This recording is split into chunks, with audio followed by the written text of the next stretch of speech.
rubber meets the road, we stand tall. Through the grit and grind, we answer the call. Voices rising loud like a storm untamed. This is where the difference gets its name. Get in the truck, ride the wave of the sound. The 99%, we're breaking new ground. It costs nothing to be kind, that's the creed. Join the 99, fulfill the need. Get in the truck, ride the wave of the sound. The 99%, we're breaking new ground. It costs nothing to be kind, that's the creed. Join the 99, fulfill the need. Hey, welcome to the 99% Radio Network here in the Fishbowl, broadcasting you live from Fishbowl Studios here in Bedford, Texas. Man, it is radio for a reason, and we are continuing to roll through the summer with events, fundraisers, and just everybody out there making a difference in their community. Welcome, Pitbull. What's up? What's up? How you doing today? How was your 4th of July? It was very patriotic. Very patriotic? America, love it. America. Bunch Man. of fireworks and Yeah. family and burgers. Are you allowed to do fireworks by your house? Is that- Well, that's the thing. There was like all the ordinance things that were being posted. Like every year, though, we live out in The town sticks? outside of Fort Worth, and yes, I mean you can sit in your driveway and everybody's doing their thing. So I guess we're right outside that city limits. Yeah, because I know in Tarrant County we're not allowed to shoot off fireworks, but I thought by you. Yeah, right on the Tarrant County, Denton County. So sticks. Oh, well, Yeah. okay, all right. But we went to a friend's house and blew shit up over there. Always blowing stuff up, man. You know, the 99 is proudly sponsored by Glenn Lawson and the Biker Wolf Pack. Ow! Ow! When an accident changes your life in an incident, you need more than a face on a billboard. At Glenn Lawson Law and Biker Wolf Pack Law, they are dedicated professionals and experienced advocates who fight for your injured riders, drivers, and the families across our community. We understand the road, we understand the law, and most important, we understand what you're going through. Don't settle for a basic billboard attorney. Choose a legal team that's ready to stand beside you and fight for every dollar you deserve. Glenn Lawson Law and the Biker Wolf Pack, experience, dedicated results. Call today for a free consultation. 737-THE-WOLF, 737-THE-WOLF. And let me introduce Glenn man. Lawson himself. Glenn Lawson with the Biker Wolf Pack. What's up, Glenn? Hey, so grateful to be here. Thank y'all for having me. Been gone a little while, so working my butt off in the middle of summer, but thank you. You got a lot of stuff going on. You know, one thing that's not in that ad is, you know, in a law firm, you see all these billboards and, you know, they're going to just do your thing and get their pay and that's it. And they're going to forget about you. Glenn, you are at almost every biker event. You are out there helping with golf tournaments. You are out there helping with fundraisers. Your whole team is out there providing more than just lawyer service. You are providing community service. Thank you. And that's actually the best compliment we can ever get is what do you guys do?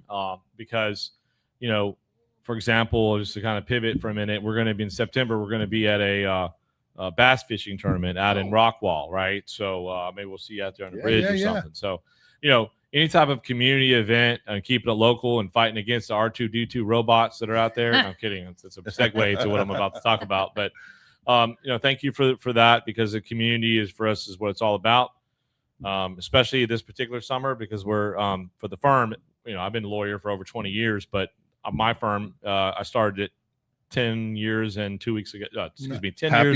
10 years ago, 2 weeks from tomorrow. So well, happy anniversary. Happy 10 coming up. years. Super pumped about that. Big. Yeah. Getting back to that R2D2 thing, you know, are those robo cars you're talking about? Man, don't get me started with the Waymos. What are they? Waymos? Waymo. Have you ever seen those? I've come down. probably seen them, but I never heard the term Waymo. Well, They use it on the news. That's what they're they're extremely prevalent, especially in Austin. Okay. And so they're, you know, it's like remember the Jetsons, right? With Yeah, the self-driving cars, right? They're real, unfortunately. just not as advanced as a Jetson car. So Biker Dad and myself and others have gotten in them. They're self-driving autonomous vehicles similar to basically a driverless Uber. You sit in the back and it supposedly takes you to where it needs to go. However, I have been experimenting with these wonderful machines, and I will tell you from firsthand, actual firsthand practical knowledge, I was going to say experiments, that they are dangerous. You know, one, I got so many questions just on those couple of statements because you They're said supposed to take you where you got to go. Well, Yeah. You know, yeah. but I don't know if I could get into a car without a driver and let this robot. I get scared. claustrophobic or something. I get scared in QT when they got that little robot running around doing the Cleaning the mopping. floor. You know, I figure it's going So- to come after me. I can't imagine getting to a motor vehicle with You know, no it's- driver. in traffic. It's like know. control therapy, right? Like Ooh. you have to let go and surrender. Yeah. And it's like might as well sit back and just let go and surrender, right? And it's extremely difficult for me because I grew up on in East Texas with everything that smelled like gasoline and 4 wheels, 2 wheels, whatever. Yeah. And so for me personally, we'll talk about another segue in a minute, but one of the things that we've been doing at our firm to remember the great things of this country, and frankly, I've got several other people that work in other countries that work for me, is what is the most amazing smell that triggers or helps you remember something positive from your childhood? That somebody asked me that question Cookies. recently, right? Mulled Just like a wine. certain smell, and it's Wine? so. Mulled wine, the hot wine from holidays. Oh. Yeah. Yeah. And so mine was gasoline, right? Just the smell of burning gasoline and burning oil on the farm America with right the there. tractors, and the mix of the smell of hay in the summer with the mixture of the asphalt with the mixture of gas and all that. It just brings up like really powerful memories of my grandfather and myself and learning to drive Yeah. when I was yeah. 13, right? On the farm. So Farmers it is what it is. But to answer your question, let's get back on point. Waymos are these self-driving, and just for a little tidbit, I haven't proven this yet, but I have a theory that several of us are researching. When you see them, they are these electric. They're white and they're electric. I forget the exact model. They're Jaguars, right? But some people that I know that used to own Jaguars, Jaguar, I think 2 years ago, purchased from every single person that they made electric vehicles. They repurchased all of them. They pulled them off the road because they were so dangerous. And now every single Waymo is an electric Jaguar. How did they get those cars? Let's pull Wow. because they're dangerous and then put no driver. Now And let me civilians let in. me But- ask you a question on that. Because not everybody could just own an electric. Can you just buy an electric car and say, "Take me to wherever"? No, Waymo, Waymo and- is like an Uber. It's an app. It's a company. They have a fleet of them everywhere in a lot of metro areas. If you're in Dallas, you'll see them there too, but they're especially prevalent in Austin. And so basically it's like an Uber app. It says Waymo. You put on, press a button, the thing comes, picks you up, you get in, drops you where you want to go, you get up, just like an Uber. It's literally like an Uber. Okay. Same kind of concept. You pay with your card, you set up an account, all that kind of stuff. However, I'll give you an example. They're really bad at slow speeds, right? Because they don't stop at the right place. They don't adjust to, like the other day I saw one driving, I was watching it and I took a video of it actually, so I'm gonna post it. But the thing, like imagine an intersection where there's a lot of pedestrians and bicyclists. Like downtown. Like car if you districts go and stuff. to Knox Street in Dallas, on the Katy Trail over there on Travis Mhm. Walk, right up in Uptown Dallas. Yep. Right, you're going to have a lot of that stuff. There's people running.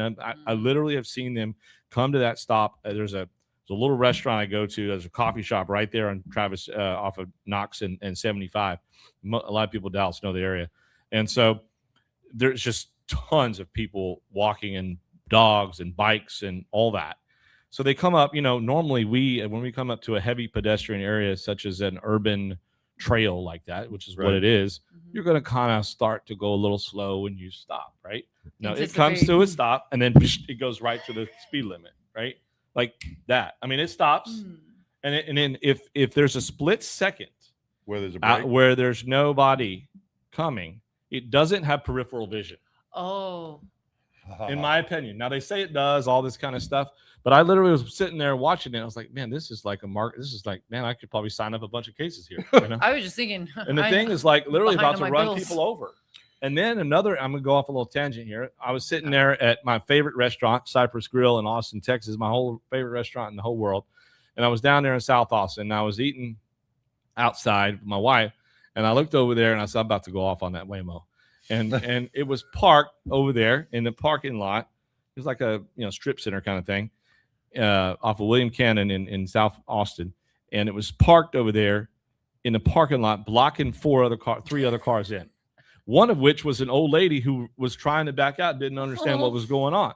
Start screaming at a She's driverless like, car. and she comes out That's gotta asking blow for her mind. Like, no, listen to this shit. Yeah. So we're all. Yeah. So I go up to the car, and I've been working on my anger. Those of you who know me personally, I've been trying to chill out with that. And I'm like about to smash the window of the car, right? Because I'm want like, an this angry car needs lawyer. to move. And so I'm literally yelling at the robot, okay, the car. Somebody's I'm like, filming move, get out of here. I'm like yelling. It's like a dog. Get out of your That's shoe. exactly what it was. And it wouldn't move. It would not do anything. You didn't And give then- it the right command. No, and then this kid comes up to me. So they have these sort of like camera things on the top of them, Yeah, that, the little right? dome things. And this young man comes up to me and says, sir, he said, it's asking for help. I'm like, what the? The car is asking for help? And then he's like, oh, look, it's asking for help. It was like, because there was this little light on the top, like, oh, like help me, Darth Vader. I'm an evil droid. Anyways, bottom line is the kid apparently, oh, look right here, the door is not completely closed. You know how, like, right, somebody accidentally, It was Yeah. just that. it was like a millimeter open, and he like nudged the door closed, and then it took off. It literally blocked. It could block a whole damn. I mean, if you got out of the middle of the road, this is my scenario. If you said, You didn't because shoot there's the a car. way when you're in the car, if some idiot was like, hey, I need to jump out here, literally the damn thing could stop in the middle of the road and cause a whole chain reaction of it wrecks. So it just doesn't. It doesn't have. I'm not saying that humans too aren't stupid sensitive. too, but the bottom line is it's too sensitive. It's not safe. They're not Please ready do yet. not put your children in that damn thing. No. Let me ask something. You know, So- when you go to driving school and you're learning to drive, especially even on the farm or anyway, Yeah. you have offensive driving and defensive driving. Right. How does a robot know the difference between offense and defense? Because if something comes into your lane and now you're a passenger of that vehicle, or a pedestrian, and you get struck by that vehicle, or if you get into an accident while in that vehicle, I mean, So that's a good what's point. the fault? So the liability in Texas under the statutes that are applied, luckily, the Waymo is considered the operator of the vehicle, and there's insurance, and it's treated in the same way, except one very important thing: those right? You don't have, like me. I'm a lawyer, right? I'm suing Waymo. I don't. There's no driver. I can't depose. I can't take a deposition and say you agree with me that the speed limit was 50 and you were going 80 and you're a dumbass, right? I can't do that. Whereas in a regular case, I can. I wouldn't say it exactly like that, but and so I can't prove the obvious. So what do you have to do? You definitely have to hire a lawyer, because there's a download machine that only certain people have access to, and it's very complex. And we have to go hook up a machine, all this crap, and they make it very difficult. I'm thinking about, because on a defense aspects, like you're trying to prove a case for a client, right? And then they, Whammo, whatever they are bringing in their attorney and say there's a computer glitch or something right. happened. It was going through a download. You- Are there circumstances that are in clauses that goes, well, the computer was going through a download. That's On the beyond highway, it's like that's system beyond our update. control. I mean, There's a lot of that, there's but so many variables. the good news is it's possible to hold them accountable still. It's still complex. It's very new law. And the bottom line, I was trying to point is that the offensive, the other side of that is, okay, they don't speed. They typically follow the speed limit, blah, blah, blah. They do make square left turns when you and I might cut our turn a little, Which kind of left, sucks right? for bikers. Right, exactly. And so, all of that kind of stuff. And by the way, I've seen them probably the most dangerous situation with Waymos is motorcycles, but primarily for people on bicycles. Yeah. Because they don't Recognize the see non-motor. them the same way. They don't hear them. They don't Yeah. see them, whatever. And pedestrians. those two things. I think of that Wow. show Whammy Whammy No Super. Whammy. Where you say Whammo. Oh yeah, like press your luck. Whammy No Whammy. Press Press your your luck. luck. Yeah. I got you. You know, yeah. and right now we have more of those scooters, the more of those e-bikes are out there. Everybody's out there, going through crosswalks. People are on their phones, not even paying attention. And this is somebody like, okay, this car was. Now I got so many questions. Like this, So do I. yeah. Right. So this one car was stuck, and it's because the door wasn't shut. Is there like some guru somewhere in some cyber world that's monitoring all these vehicles and tracking them by GPS, like a security? Like, oh, is there somebody monitoring these, or they just let them loose out onto the street? Basically, that's a very good question, and I will research that and find out because we were just now.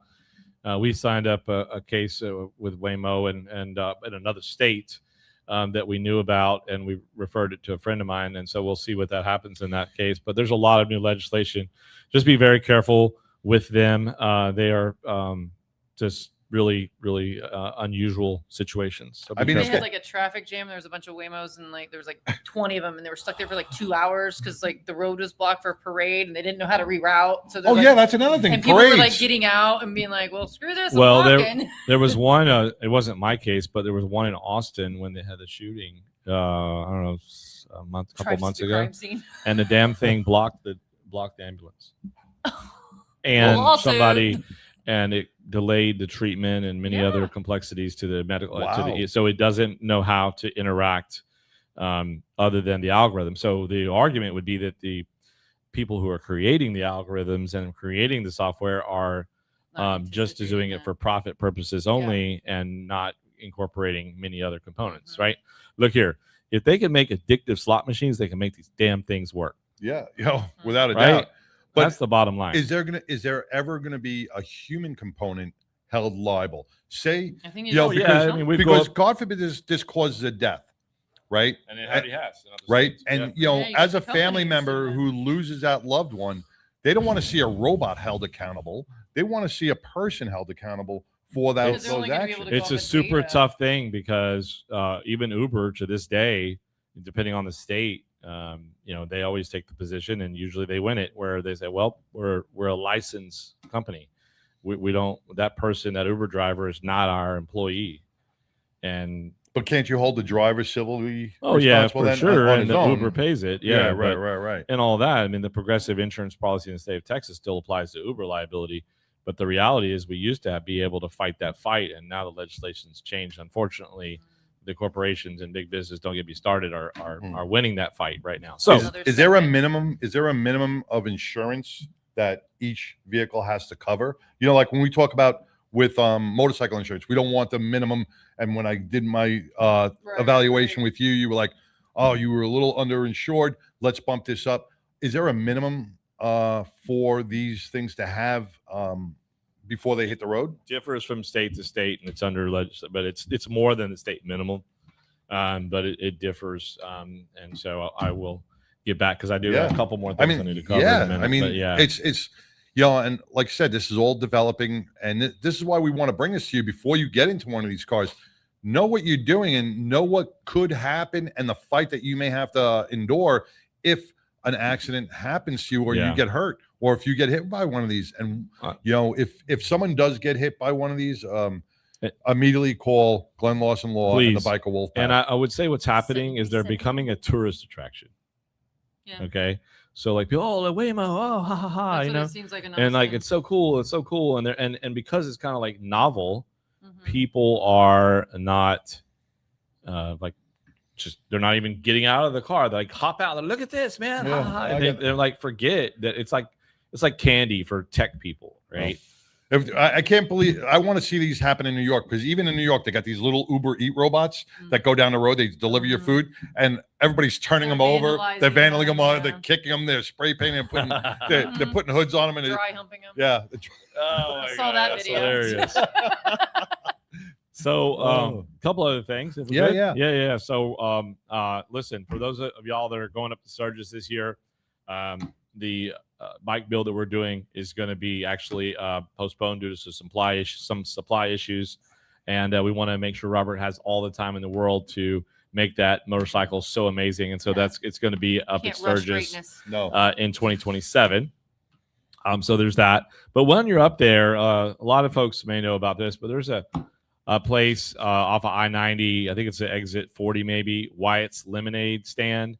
Wyatt is a young man that several years ago, when he was quite a bit younger, he started this really nonprofit lemonade stand, giving away lemonade for free right there as you enter into Sturgis.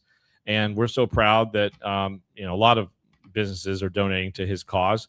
But I think last year alone, he does stuff with the 22 Kill. He does stuff with the with St. Jude's, with a whole the nonprofits there to support the local EMS, the volunteer EMS organizations around Sturgis. And I think last year was several $100,000 were raised from this lemonade stand.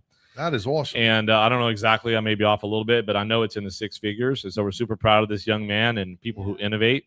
So when you're up there, check out the koozies and the cups. There's a Biker Wolfpack right on the cup. So we're one of the sponsors. Super proud of that. Biker Dad brought that to me, and I was like, absolutely yes, 100%. So that's where you got to really give kudos to the parents as well. Yep. Teaching their kid the value of giving back. Yep. And this kid will probably grow up to be a very innovative, creative person and continue to give back to his community because now it's inside him. And you know what? No better to give back to do that is the biker community, because the biker community is constantly giving back. I could just see, these big burly bikers, leather, pulling up and get your lemonade, getting their lemonade, man. Stop. Heck yeah, it's hot out there. How could you not stop for a kid with lemonade? Even if you have to stop and I don't think he's doing Lynchburg lemonade. I don't think he's doing the Jack Daniels lemonade. Well, you carry your own little vodka bottle and you pour it in the lemonade. He's like right on that limit because you get to Sturgis. There's just Sturgis. Yeah, a lot of people saying like I was looking it up. Spearfish and the other towns. So they're right out. It's in Tilford on exit 40 off of I-90. So that's where it is. Come check it out. Lots of different. I mean, he's got a whole list of support organizations. And tag the 99 when you get one. Very cool. Absolutely. Yeah. Hey, you know what? If you're out there, take a picture of yourself with Wyatt and send it to us, and we will air it on the show because that would be so cool. That would be so cool. And hold up your cup from Biker Wolfpack. Hold up your Biker Wolfpack cup and for sure. Yeah. So a couple other things at the end here. Thought I would share something with Robert. Yeah, Robert with Sunbrew. That's Sun God Graphics. Totally different. Lots of suns out there. But Sun God Graphics, Robert is an amazing award-winning renowned artist from Austin, and he's another one who keeps giving back to the community as well. But he's got to decompress, and he's got to decompress on one of his favorite rides. And what's that? Sure. So I thought we'd bring that up. We talk about it a lot, but sometimes, I'm the Twisted Sister, and I'm like, okay, cool, I get it, but let's be real. Let's do something unique, right? And so I asked Robert, something to share, and he said, please mention the $1 Million Highway, Highway 550 loop in Southwest Colorado. Some people know what it is. It's called the $1 Million Highway because back 100 years ago, whenever it was built, it only cost $1 million to build that. But 100 years ago, $1 million was a lot of money, man. Right? That was a trillion. So I don't know if it was 100, but it was definitely a couple generations ago. Let's put it that way. And so, why is it such an amazing ride? It starts just south of Durango, so it's basically in the Four Corners area of Southwest Colorado. You basically, because I've been there quite a few times, you go through. I can hear my wife saying, get to the point. You go through multiple geographical elevation changes. Time zones. Not time zones, depending on how fast you ride. But actually, you could if you go to Utah and back. But you could go but mountain to central, I guess. But bottom line is, it's a beautiful ride because the scenery changes every 2,000 feet. And it's about, from Durango to Silverton, you're talking about about almost 5,000 feet change in elevation straight up. The road from Durango to Silverton, Colorado is most of it is 4 wide and with multiple lanes. But it's basically like riding a motorcycle in the Alps of Switzerland. It looks like that. It feels like that. It's got to be beautiful. Super beautiful. It's cool in the summer. That's why I'm suggesting it to people. It's doable to get there in I don't know about a day, but a day and a quarter to get there from Texas. But it's one of the most. I mean, in the summer, every other license plate is Texas. Let's be real, yeah. right? Because it's like so common up there. But you go up there, the air is clear, and when you're there, go up to Silverton, Colorado, a little mining town up north, about an hour and a half north of Durango. It's just before you make the loop, and you'll see the highest Harley-Davidson cool. franchise in the world. I want to get a challenge coin from there. I want to get a challenge coin from that place. And I don't know Or if it's the t-shirt. highest as in the highest, or if it's the highest in elevation, Either or Yeah. what. But I know there's some Still a cool interesting, Yeah. some interesting locations nearby there. Let's put it that way. But it looks like a really fun place, and it's a really beautiful ride. And then you cut left and go down to Telluride, Colorado, and it's just, I mean, one vista after another. There's hot springs you can go check out. I mean, there's just so many cool things. You know, I'd love But it's that. really dangerous too. Oh to yeah, be you careful. you can't just cruise. You There's gotta be red, aware. yeah. Red Mountain Pass is other than Yes. Independence Pass is one of the most Mhm. notorious hairpin turns at Mhm. over 13,000 feet. Yep. wow. Yep. You know, when you talk about hot Lived out there. springs, it just, you know, when we talk about taste and things that bring Yeah. back memories. Hot springs, it reminds me of remember the movie Vacation? Which yeah, one? which one? The brand new one, the new one. Not the one with Chevy Chase. They came out with a new Vacation. It was like updated. And it was like their Oh, kids taking their other kids. Yeah, yeah, and they yeah. go to the hot springs. Make sure It's when not you, a nudist. it's not a waste treatment plant. Oh, I went to one that was a There- there nudist is a- on accident. On X? On accident. Did you just join? Sure. Did you Well, go in? I didn't know. Well, we went. Did you go anyway, But yeah, it was me and my Why girlfriends. not? We went whitewater rafting, and we walked up, and we were like waiting for somebody at the counter, and we looked out, and we're like, oh, it's a nudist. And we ran back to the car, and here comes this lady in her sheer nightgown. She's like, you can go down and get beer and come back. We're like, "Hey." Okay, all right. Did you Yeah. did you get nude? There was a lot of volleyball. Did you get nude? No, well, not all of it. All right. Fair Nothing enough. like nude volleyball. But you know what? But it was men, not But- fun. But a disclaimer on this this bike ride, because we have talked to Lori Montoya with Biker Down, and she is also in Colorado. If you do have health issues, if you have breathing issues, Yep. you got to remember Yeah, the if you've elevation. Never been in the elevation. The elevations, it's take a it thing. slow. Intense. Take it slow. It It is is. intense. It It can could really get change you. your Can, breathing. You Yep. can get sick easily. Yeah, it could change your breathing. So And if you don't do that, you can always like base camp down in Durango, which is low elevation, hang Yeah, out. So Gradually go up if you've never gone. Because Yeah. the first time I Yeah. did that, did you went get skiing. dizzy? We flew in, went skiing. I was like a lot younger. I adapted later, but yeah, we all got altitude sickness. Yeah, and you don't want to get dizzy while you're on these mountains And you- on two wheels. you don't want definitely that. have to watch your alcohol intake for sure. Yes. Oh yeah. That's why you get drunk on a plane. Think about it in the mountain. Same thing. And so Elevate. the last thing I want to say about that place, if anybody's looking for a little tip, that's kind of unknown up there, it's a place called Junction Creek Campground. It's about 6 miles outside of Durango, Colorado. It's a U.S. Forest Service location. So many people know what that means. It means that you don't have to make a reservation.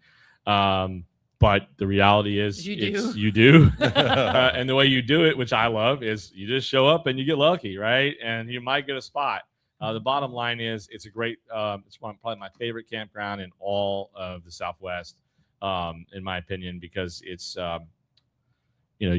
when you've been there, I was there for 5 days with one of my daughters, and we were at camp. She was all about camping, right? This is last year. And then about the day 3, I was like, man, I got to go get me a cup of coffee. Like, I got to get out of here for just a few minutes. So it's like 20 minutes to town, y'all. So, it's not too bad. You know, You got a little like 20 minutes to go for I'll a be- cup of coffee. I would have been. I'm like, oh man, no. bring her back a case. yeah. Yeah.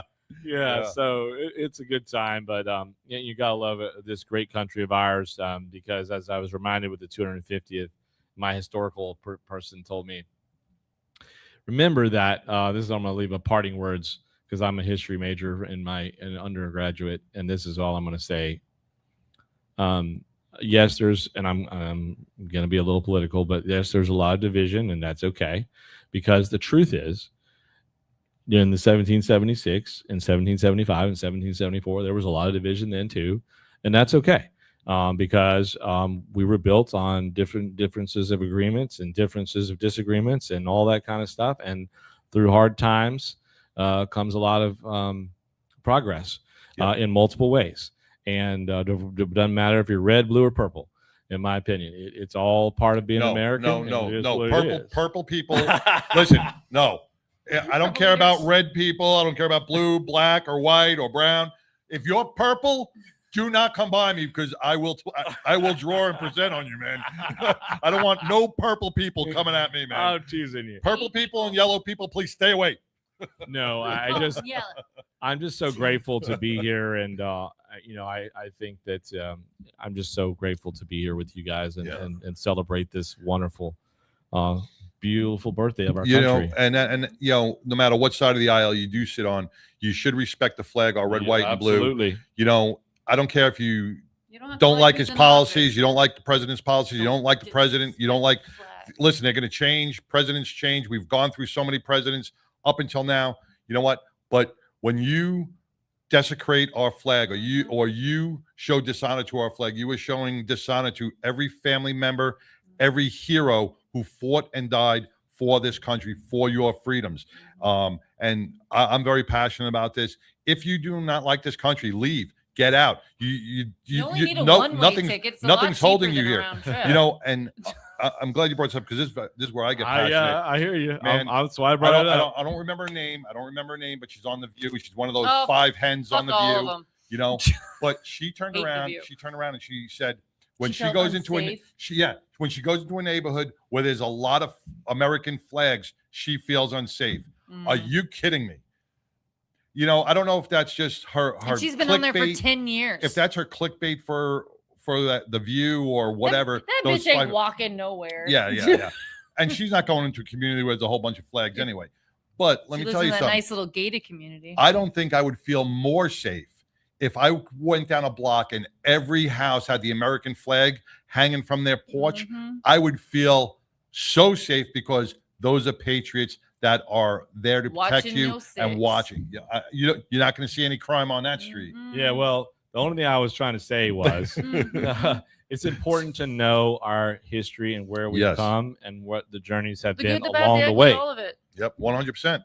We got to start teaching our kids history back in school again, because our kids aren't being taught. We could go on a long time on that one. And we will bring that up on one show. We will definitely. All right. Once again, Glenn Larson Law and the Biker Wolf Pack. If you need an attorney, 737 the Wolf. If you are in an accident, if you've been injured, give Glenn and the Biker Wolf Pack a call. Not a billboard attorney. They are there by your side through the whole thing. You deserve it. Glenn's there for you. And Please be careful with the jet skis, y'all. I had a case last week with a jet ski, and it wasn't a good situation. Someone lost arm and the leg, and there's a lot of really people rough. out there. Yeah. That's my little reminder. All right, brother. On the lake. Hey, thank you, James call us Fargo if and you Beth need us. Finkel, for tuning in. We're going to be back right after these messages. Thank y'all. Hey everybody, this is Glenn with Glenn Larson Law and Biker Wolfpack Law. And I got one simple concept today. Don't be a tough guy. Don't try to do it on your own. And also, don't talk to the bad guys. So what do I mean? Don't be a tough guy means go get medical attention right away and tell the doctors everything that's wrong with you. Make sure to do that, because if you don't, it's going to mess up your case. Number 2, if you have a problem with your roof, do you hire a roofer? If you have an injury situation and you need help, hire legal professional representation. Our firm is one of those firms, and we stand ready to help. Number 3, most importantly, heaven forbid, do not speak to the insurance companies without legal representation. That's it in a nutshell. Thanks for listening.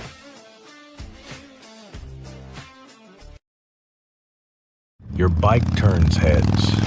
Your gear should too. Milwaukee Motorcycle Clothing Company has classic leathers and bold new designs you won't find anywhere else. Shop top brands plus exclusive MMCC originals. Right now, our listeners get 20% off their entire order.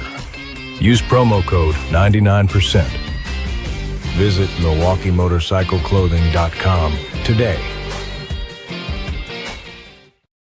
When you happen upon somebody that has DV, disabled veteran license plates, don't automatically assume that those belong to a man. Hi, my name is Maggie Peterson, and I am the founder and CEO of Camp Shield. I started Camp Shield because of my own traumas that I had experienced pre-military, in the military, and post-military. And I knew that there needed to be somewhere safe and secure for women veterans to come heal and grow. I think what Camp Shield truly did for me personally is instill a sense of purpose that I love. I love being a part of the community, but I also love serving other women veterans. My life is different because of it. Very different. Transitioning out of the military is difficult for many women veterans. First of all, while we're in the military, we are very visible. When we transition out into the civilian world, we become the most invisible veterans that there are. A lot of times, they never speak about their military service. Unfortunately, because a lot of them experienced a really tough time in the military. I went because I wanted something for my life. Not thinking that would happen. Things happen to women veterans in the military, such as military sexual trauma, that people don't want to talk about, and it needs to be talked about.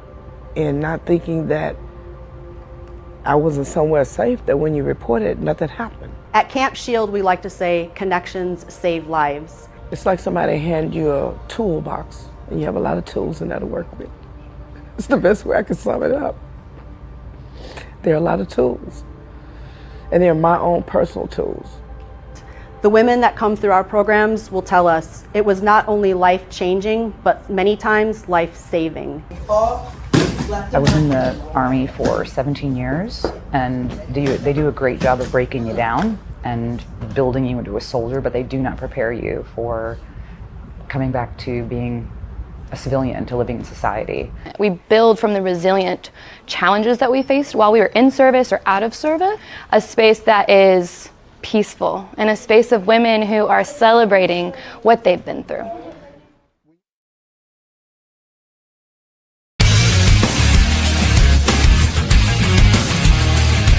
Hey everyone, my name is Alex Arkangelski, CEO and co-founder of Break Free Technologies, and this is Break Free, a motorcycle helmet accessory that easily mounts to pretty much any motorcycle helmet out there, and it's the simplest way to improve your visibility day or night. Break Free's got a sensor array built into the unit itself, so there's nothing to mount to the motorcycle, there's no wiring, everything is inside the unit. It's got 100 ultra bright LED lights that light you up during the daytime and nighttime. Anytime you slow down, Break Free activates, no matter how. Engine braking, downshifting, regular braking, emergency braking, you slow down, it turns on. Break Free is a small company. We're only 4 co-founders and 1 employee at this point, and we're all passionate motorcycle enthusiasts. We love riding, and we've created this product for our community. We wanted to make sure that motorcycle riders are safe and seen out there on the roads. We saw a huge need for visibility, and that's why we've created this product.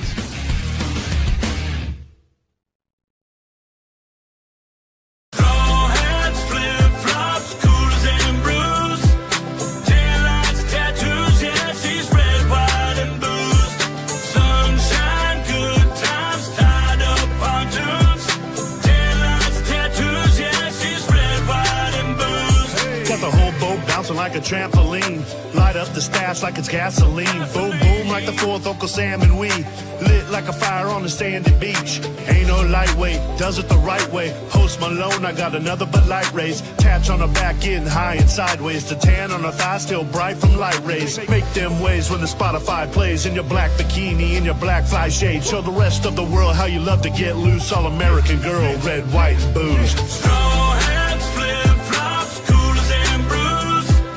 Taillights, tattoos, yeah, she's red, white, and booze.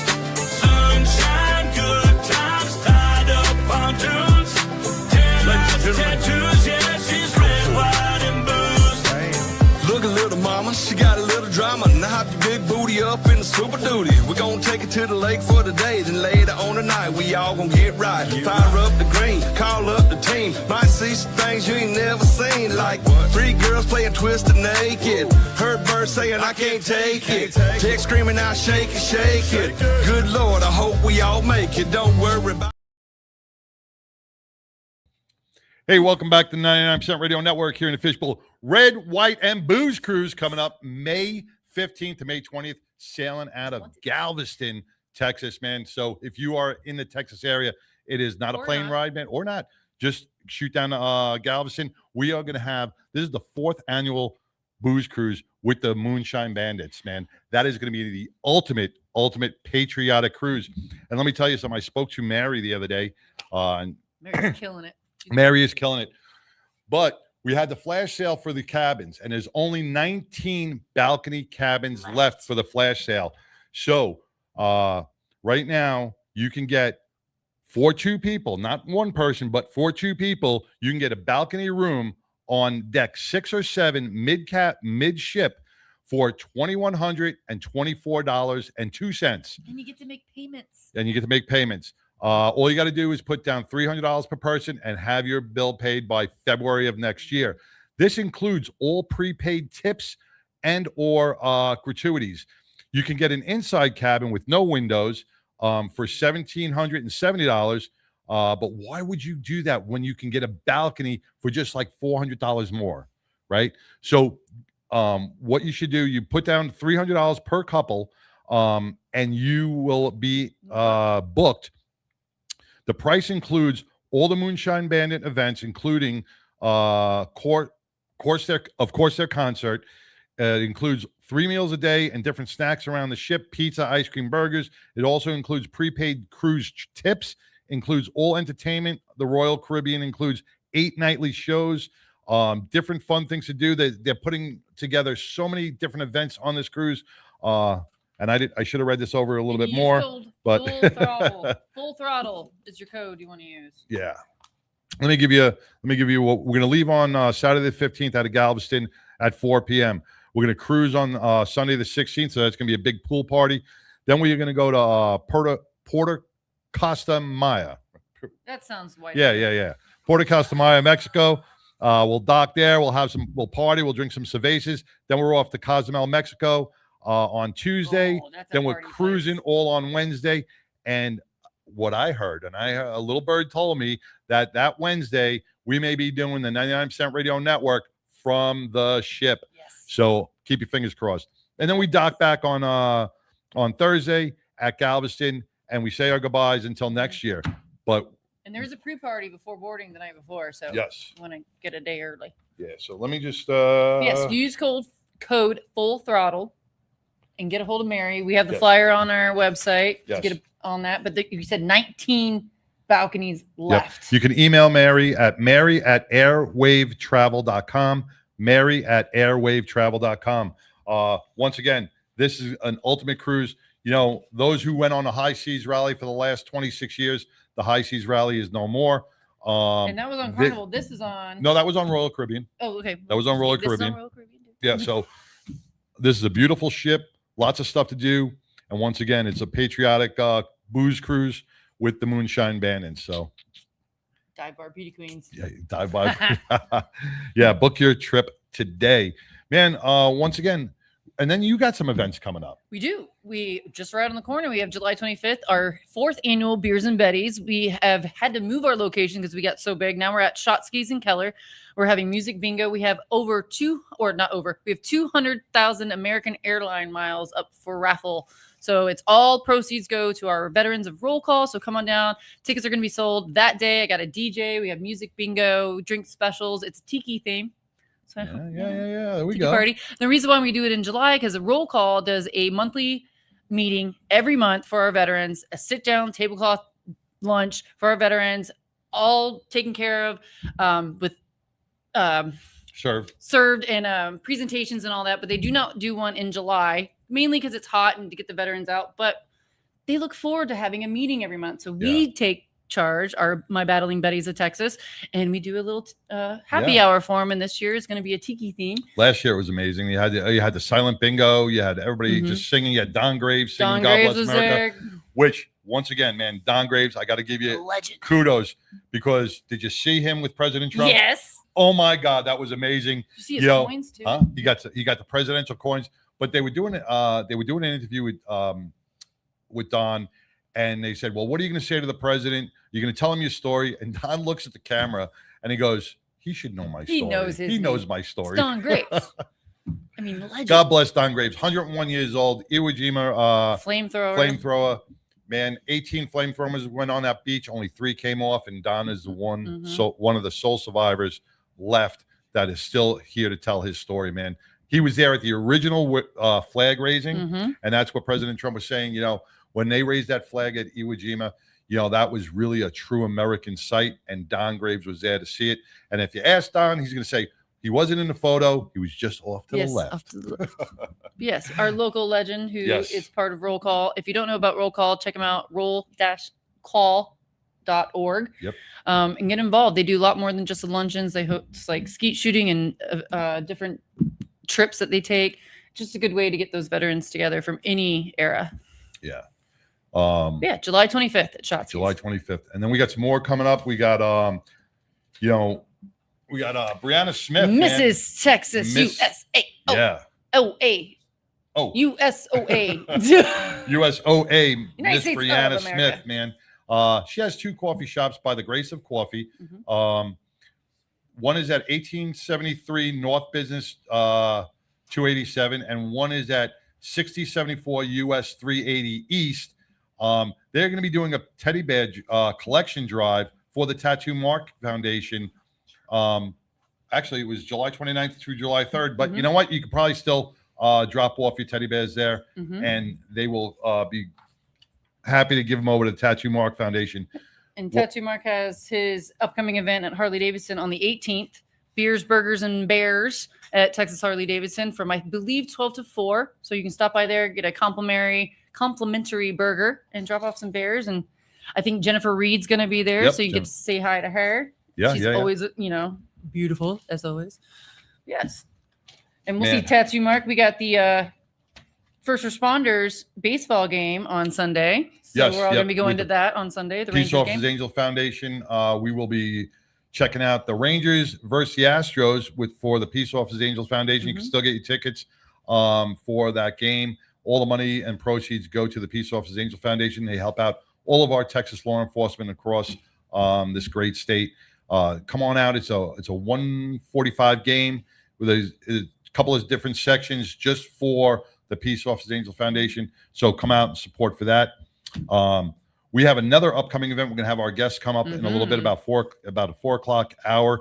That is going to be the Jarhead Jam, and that is the back to school bash. We're going to hear all about that with our guests coming up next. Then tickets went on sale July 4th for Celebrity Softball Classic here at Ryder Field on September 12th.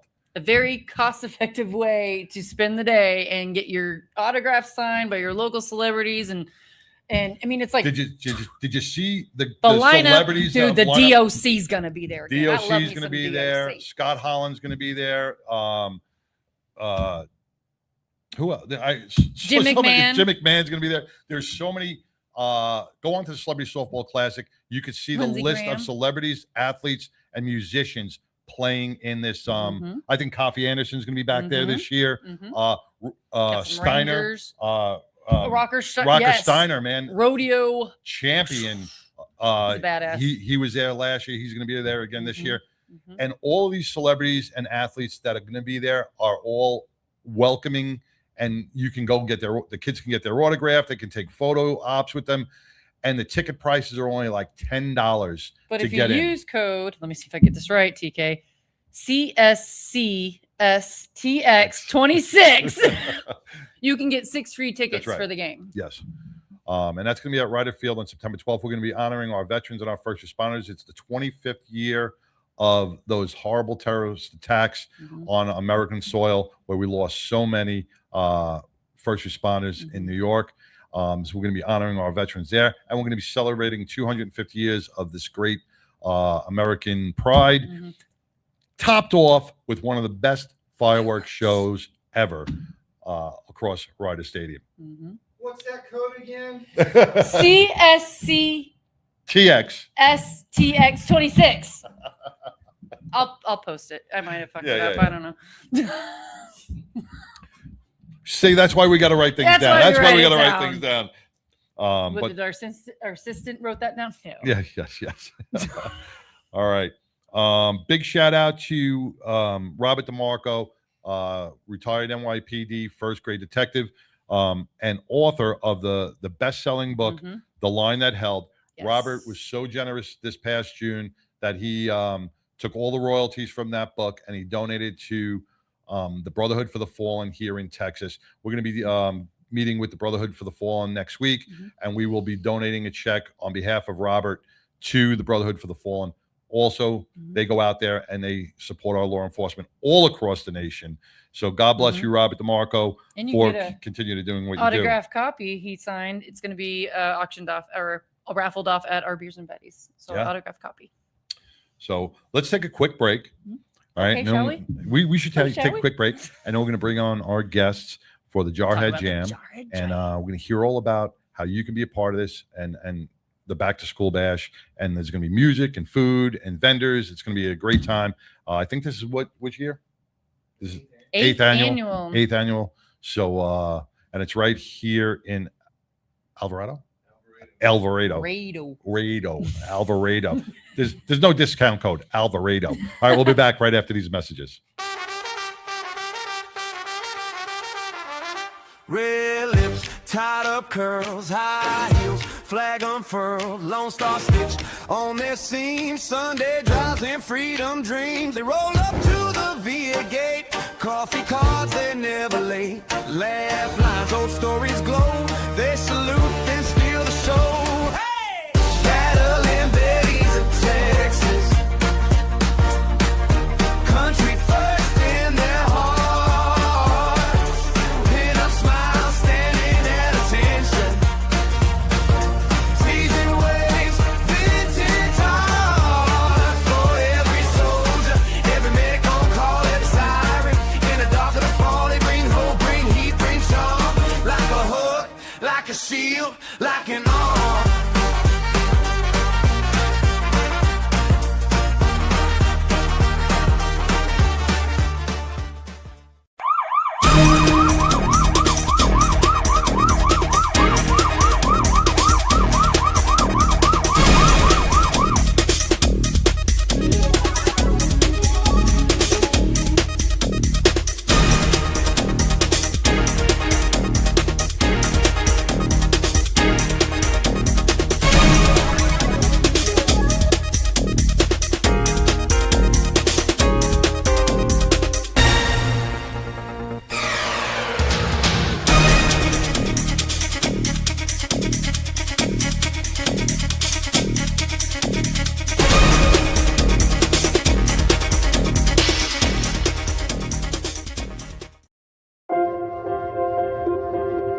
What we believe in at Glenn Larson Law is doing one thing and doing it really well.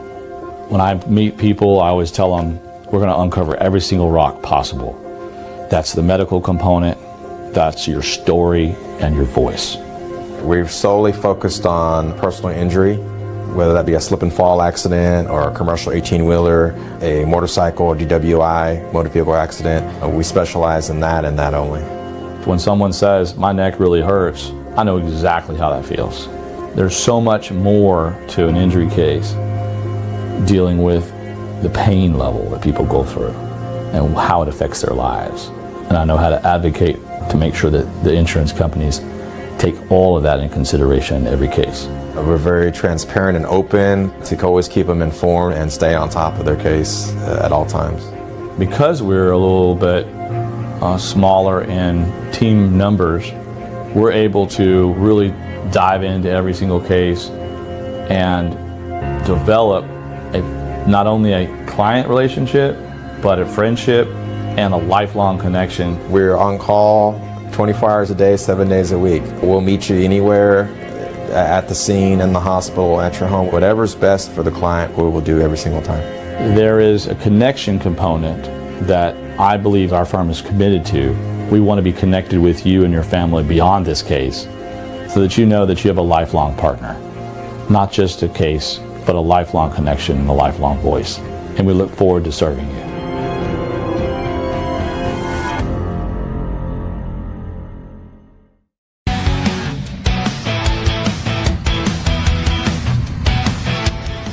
I'm Sassy Sin with Battle and Betty's, and I ride with the 99% radio.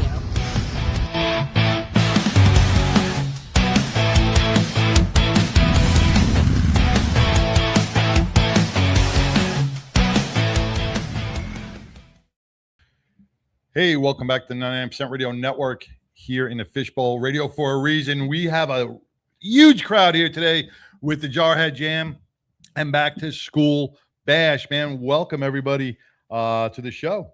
It's good to be here. Thanks for having us back. You know, Josh, you've been part of the show for a long time. You've been coming here for the last couple of years for the Jarhead Jam. This is your 8th year. Introduce who, I'll let everybody introduce themselves and what you are giving back to the Jarhead Jam. Okay, so I am the fearless leader of Pink Bowie, the band that's going to be headlining at the Jarhead Jam coming up. This will be the 3rd year that y'all have been doing this for us. Yeah. The headliner for the show. Yeah, that's awesome. It's been fun. We've had a good time.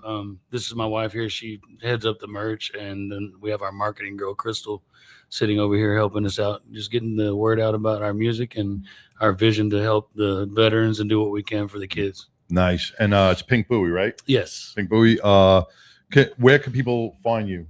On YouTube, Spotify? Yeah, Spotify, all the streaming platforms. Yeah, you can find us on YouTube. Yeah, just whatever, anywhere you prefer to go, you can find us there. We're gonna need written permission. Yeah, very cool. And you brought your so to the side of me right here, this very beautiful young lady is actually my youngest child.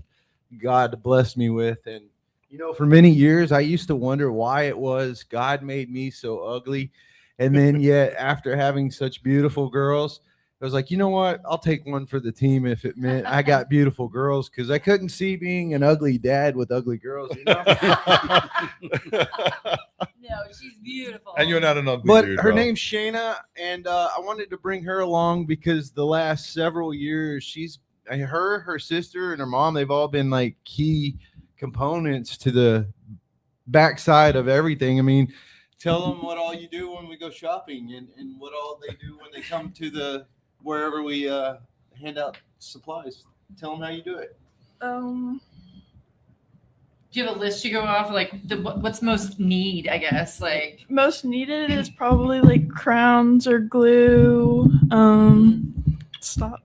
The basic like school list. Yeah, All notebooks, all of that, bags, construction everything you need to paper. get back to Yeah. school. Yeah, I bet that's kind of fun because you get to pick out the cute stuff. Yeah. So usually they set the room up with the various different items, and then yet we'll meet the mom or dad, aunt, uncle, whoever in a different room, and she usually asks them what school district they're in and what grade and boy or girl, basically. And then from those, we usually jump on the website of the school district to get like an actual updated list of demands from the school district that that they need the children to be sent to school with that year. And then Miss Shani here goes through the room and grabs a bag and puts everything in it and puts it all together. Times are tough, man, and especially for parents School out there. supplies aren't cheap. And school supplies are not cheap, and they're in constant need. You got to constantly get new stuff for the kids because the teachers demand it or whatever, and it can get quite pricey if you have 2 or 3 kids in the household, and and also you it's probably difficult. get stuff that's like cute that maybe they wouldn't be able to get on their own, so they get the cute notebook that has the design. Well, you got to on it fit. instead You of got to just the fit in a little basic bit. Stuff, You got to fit in a little bit. Yeah. You got to fit in, and you don't want to go with just a marble thing and be like, you want something that's a little in the in crowd. But the Jarhead Jam's been going on for 8 years. Actually 10. 10. The first 2 years it was the Toys for Tots of the summer, but then when we took it to the Alvarado VFW, we revamped it to the school supply drive. Since the Alvarado already had their own motorcycle toy run, didn't want to overdo it in one program.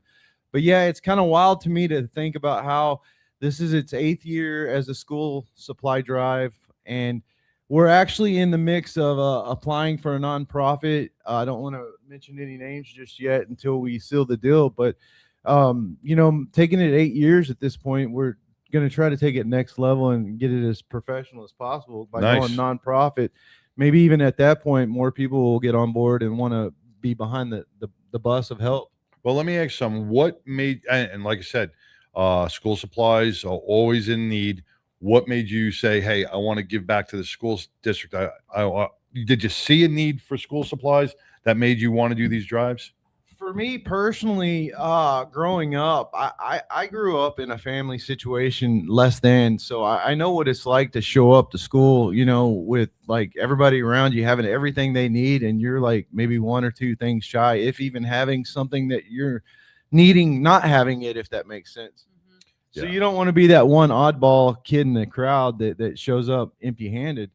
And so, like, a lot of us veterans in our communities and stuff, just because we don't wear the uniform anymore doesn't mean that our purpose or our mission within our communities isn't needed there anymore. Now, as a United States Marine Corps veteran, you were in the Marine Corps, right? I got that right? Huh? Hoorah. The world's finest United States Marine Corps. Yeah. Do you think a lot of your military background contributes to you giving back to the community, the drive and the passion behind it? I would definitely say so, And being a because dad. without the military background or mentality that I instilled in me, a lot of this wouldn't be the driving factor or the pushing factor of embrace the suck and just make it happen. Yeah. And the one thing I admire about you is bringing your daughter into the mix on this, because that shows her values, that shows her to give back, and she's going to grow into a fine young woman, always giving back to the community, and not one of these wayward kids, not with no direction, with no direction, and she still has no direction. Yeah. My mother was a community hero, ran with the Olympic torch in '96 for being a community hero, and I never thought I would follow in her footsteps. So I got older, and here I am. So it's like you don't realize what embeds in you from that, and like the giving heart that you get from your parents. Yep, it's so important. It's so important for parents to do that to their children, starting at a young age, and for her to see you for the past 10 years do this. I mean, how does that make you feel for your? I mean, you got to be proud of your pop, right? I'm definitely am proud. And as growing up, going, man, he just keeps giving back. That's my daddy. Look how many people he's helping. I mean, it gives me chills just thinking about that as a child. You got to really look up to him, right? Yeah, well, the experiences too you get to with it. Getting out there and doing the community work, it really shows. I think our kids be grateful. You're helping out kids that are less fortunate. That I do that with my son, and he's like, why do they need, have to explain it? And like, you're very blessed. So this is why we do this, because there's kids that aren't as blessed, and he gets it now. He's only 11. I'm very grateful to have the support system, my children, that, the driving factor behind a lot of this. One of the coolest parts about this program to me, and I love this part more than anything, is when it's all said and done, trying to see how many of these shopping carts we can fill up at Walmart. Or hell, Isaac was with us, 2 years ago at Walmart, and we were doing that? Yeah, I was there. Now, Isaac, as a lead singer of a band with Pink Bowie, bands can go out and they can play at the bars, they can play at, concert halls, but to play for a venue that's a nonprofit or an upcoming nonprofit, or to be able to be part of something of giving back as a band gives you more passion on stage. It's got to do something for everybody on stage. Well, 100% it does. But first of all, we're an all original band, so we are used to not making any money or doing anything. so to be able to give back, it's just it's really cool to do, and it gives people other reasons to come out than just music, and to to buy stuff or to help out with the kids, and it's pretty cool, man. I mean, me and this is my wife here, Stacy, and probably about 3 years ago, we have 5 children. They're all grown, and 5 grandchildren. And I was just sitting in my garage board, and I said, hey, you know what? I can't get old like this. So jumped up and started a band, ended up with some veterans in it, and that's how I met nice. Gomer here. And I love that. it's been a therapy thing for all of us, me getting older and for the veterans. It's been good. We get together and make loud music and have fun. So. And I'm not gonna lie, knowing that Pink Buoy doesn't make a lot of money, but yet their heart has been there the last 3 years, you know, being get paid a by pushing other factor things. for the program, providing such great music for the entertainment side of this. That's why I wanted to bring them on the show today and you know, get the whole platform across the 99% radio to know about Pink Buoy so they can be blowing up their Facebook, trying to get them to come, you know, for a paid gig maybe. Yeah. Well, you know, Nice. like what Pitbull just said was spot on. You know, you can't put a price tag on the smiles or the donations that you're giving back. I think that's worth more. I think that's worth I mean, I like money, way much more. but- Yeah, you can always like money, but when you're on stage and you see a notebook or a pencil, you see some smiling kids out there, man, that's no dollar could put that back in your heart. 100%. You know, Because you're that one moment for them in a way. Like that may be their first concert or like their first event that they've been to, and they're like, it was so great and empowering. And they're like, wow, now I want to go do something. It's all about trickling it down and spreading the love and getting people involved as well. Well, Yeah. I wanted to add too. Last year at the JARHEAD Jam, I had a friend that had heard my music on Spotify, and he lived in San Antonio and drove all the way up here for that, just to watch us at that show. So, and it was like one of the greatest nights of his life. He's like, I thought y'all were just this big band because y'all had all this music, and no, we're nobodies. We're just guys who get together and jam and put it out on the internet and see what happens. You're not So, nobody. no. And you know, when you talk about you grabbed a whole bunch of veterans, you're a veteran Yeah. yourself. No, I'm not. Oh, no? I'm not myself, but You yeah. got some grabbed band some- members got that some are band veterans. members that are veterans. You know, when you talk about mental health and the healing properties of music. Yes. You know, we've had so many different performers on this show, from first responders to veterans, that use music. It's just like journaling, right? When you start to journal and you start getting those thoughts out onto paper, it heals you within, And right? heals And, other people. and it's personal. It's not like 100%. sitting in couch therapy where you're talking to somebody and they're not getting it or whatever. But sharing your story and songs too, like Yes. you're like, man, that got me through something. Or Yep. Right. And I'm sure a lot of veterans, and I love those songs because they are personal, Right. you know, because you're when you sing that song, you're touching people out there that are feeling the same thing, Right. showing them they're not alone, Right. and they can connect Exactly. and they can feel it. So it's therapeutic on a ripple effect that you probably don't even see. Yeah, oh, 100%, man. I tell you what, I tell my kids all the time, like, it's really weird writing music at this age because I got a lot of cool stories. You know what I mean? I can sit there and go, oh yeah, I remember when that happened. And then just writing it out on paper, it's almost like I probably should have went to therapy for a lot of that. That's too expensive. But now, Wait, my yeah. kids are listening to this song. I can't put that in a song. Exactly. So, Or so I not try till to later. I do try to be careful what I put in the music. So, but I do enjoy it, and it is very therapeutic for me. They'll be like, Dad, you did that? What? Yes, I did. Before cameras and videos and Well- social media. Yeah, I'm glad I grew up without social media. I'm real good at saying things in symbolism, so they'll have to There read you go. between the lines. There you go. Yes.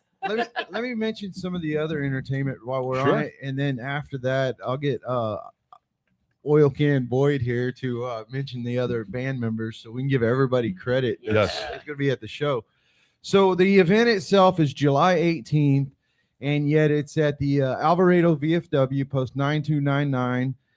The address is 6732 US Highway 67, Alvarado, Texas, Alvarado, 76009. And yet the event's going to start at 2, food and drinks 2, but yet the actual live entertainment side of the program isn't necessarily going to start till like 6. So starting at 6, from 6 to 7, we're going to have the Poor Brothers.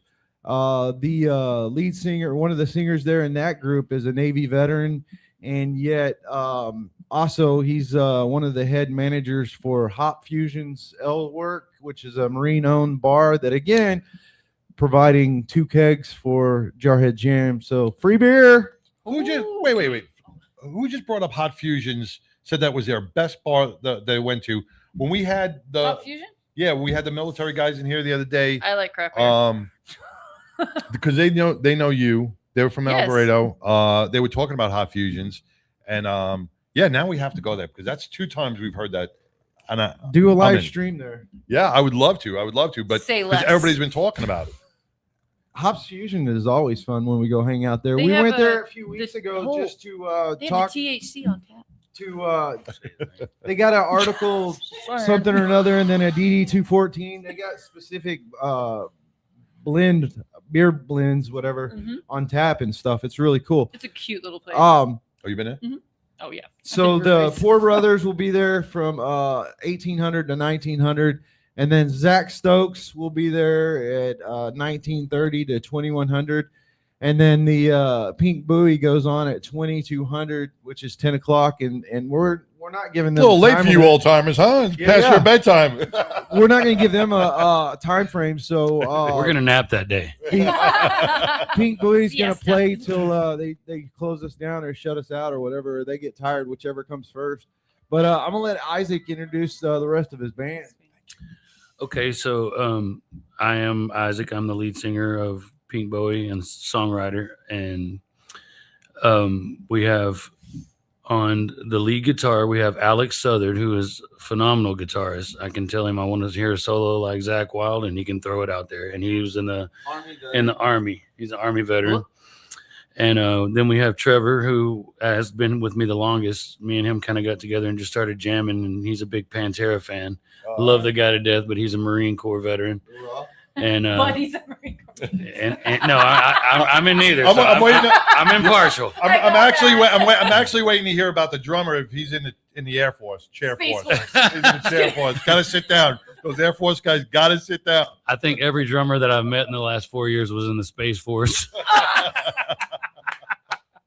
But anyway, we got Trevor on the guitar and on the rhythm guitar, and then we have Ryan Brown who plays bass, and he's very seasoned, really good bass guitar player. Good bass guitar. I mean, he writes good riffs. He's a great guy.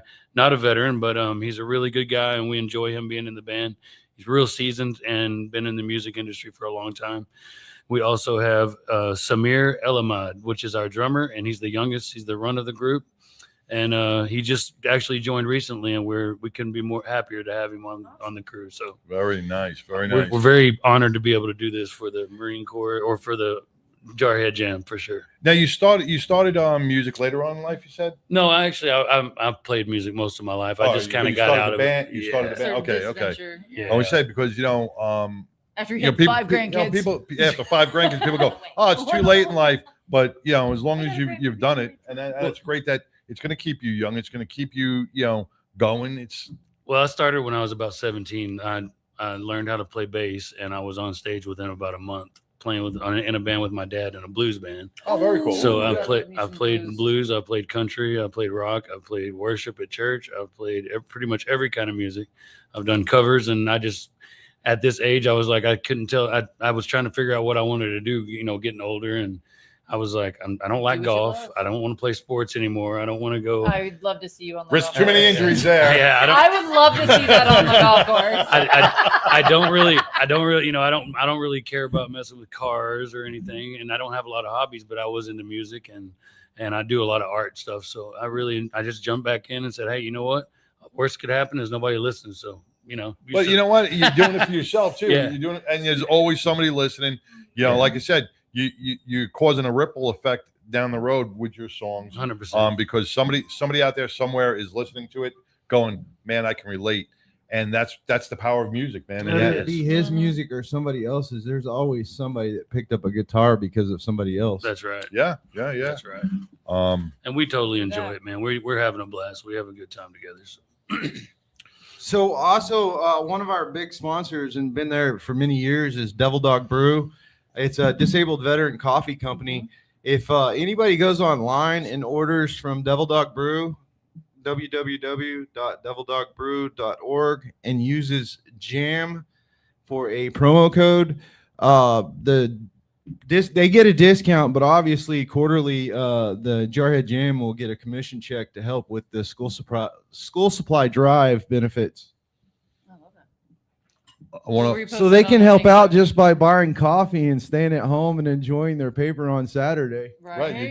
You're giving back just by getting coffee that you're going to have You're gonna do anyway. anyway. Instead of going to the supermarket and getting, Or Folgers or whatever it is, you don't get the Starbucks. Double Dog Brew, man, and have that in your cabinet. And you're giving back. That's a way to give back as well. I'll repost You know, that flyer so you guys get it. I do want to talk about the VFW because we talked about this about 2 weeks ago about, the VFWs, and you're doing it at 1099?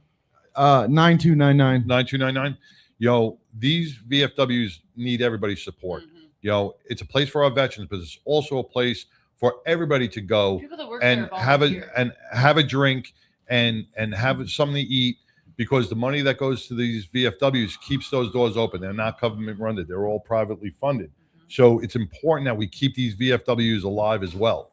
So there's a lot of VFWs and or American Legions that yet operate, whether it be a Monday and Friday or a Tuesday and Thursday. They do bingos, and yet you can always support your community or even the American Legion or VFW by going and playing bingo.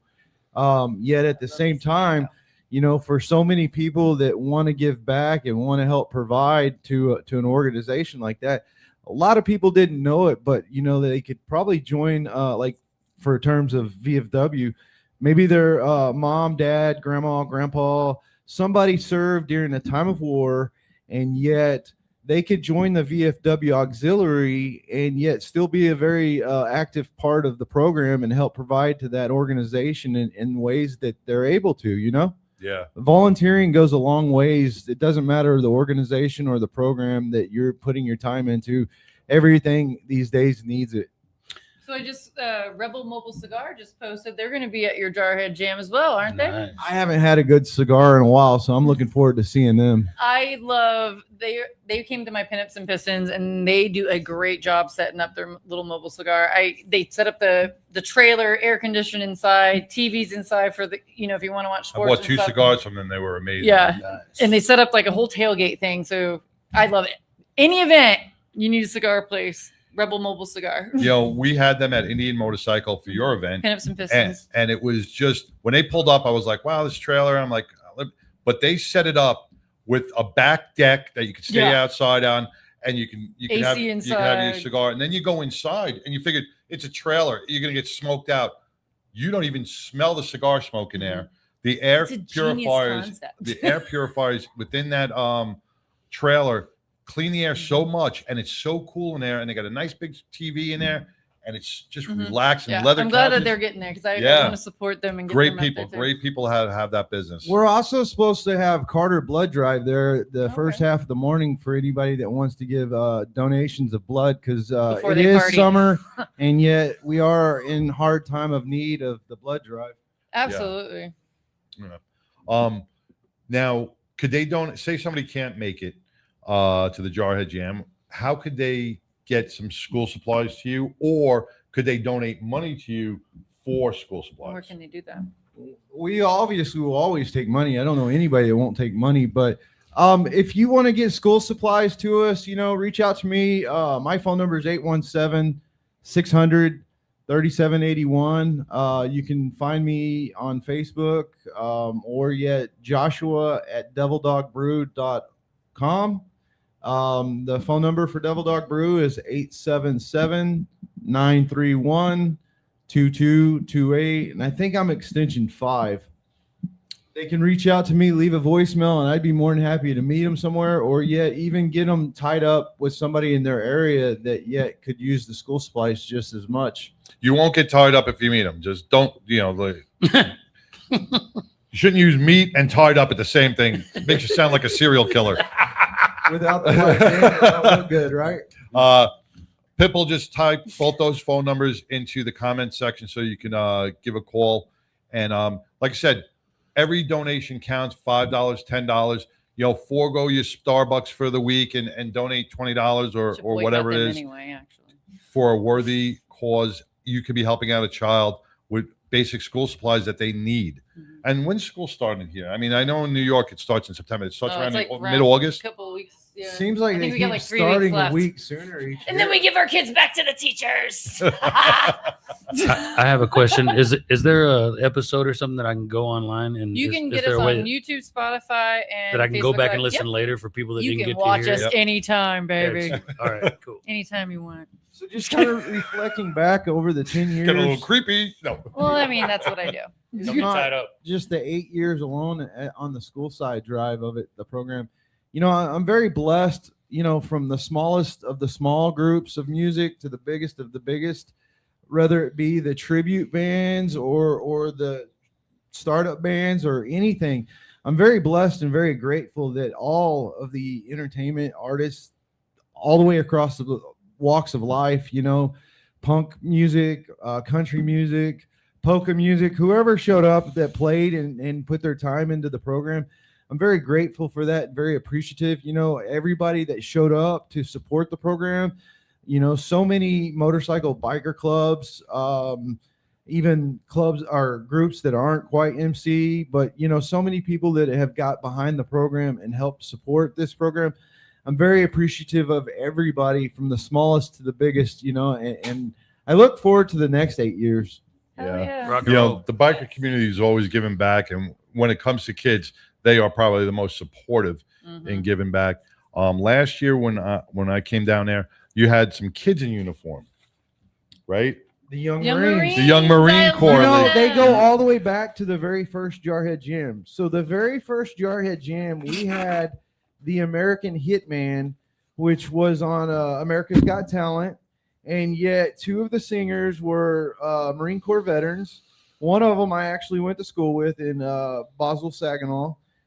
So it was kind of cool, you know, starting the year off or the program many years ago with the American Hitman. That sounds so but fun. the Young Marines came out, and for the most part, they've been a big part of it every year. And we had the big truck there, and they were out by the road, and people would just drive up, and they'd collect it from them and fill the truck, stuff the truck. Yes, Yeah. Betty's have been to the Young Marines ball, and we helped them with that. I mean, they are some really Good kids. Good man. kids. Yeah. I'm like, I took my mom, I'm like, see this? Yeah. The Crowley detachment, Crowley Young Marines just recently graduated their first group of young kids. Yeah.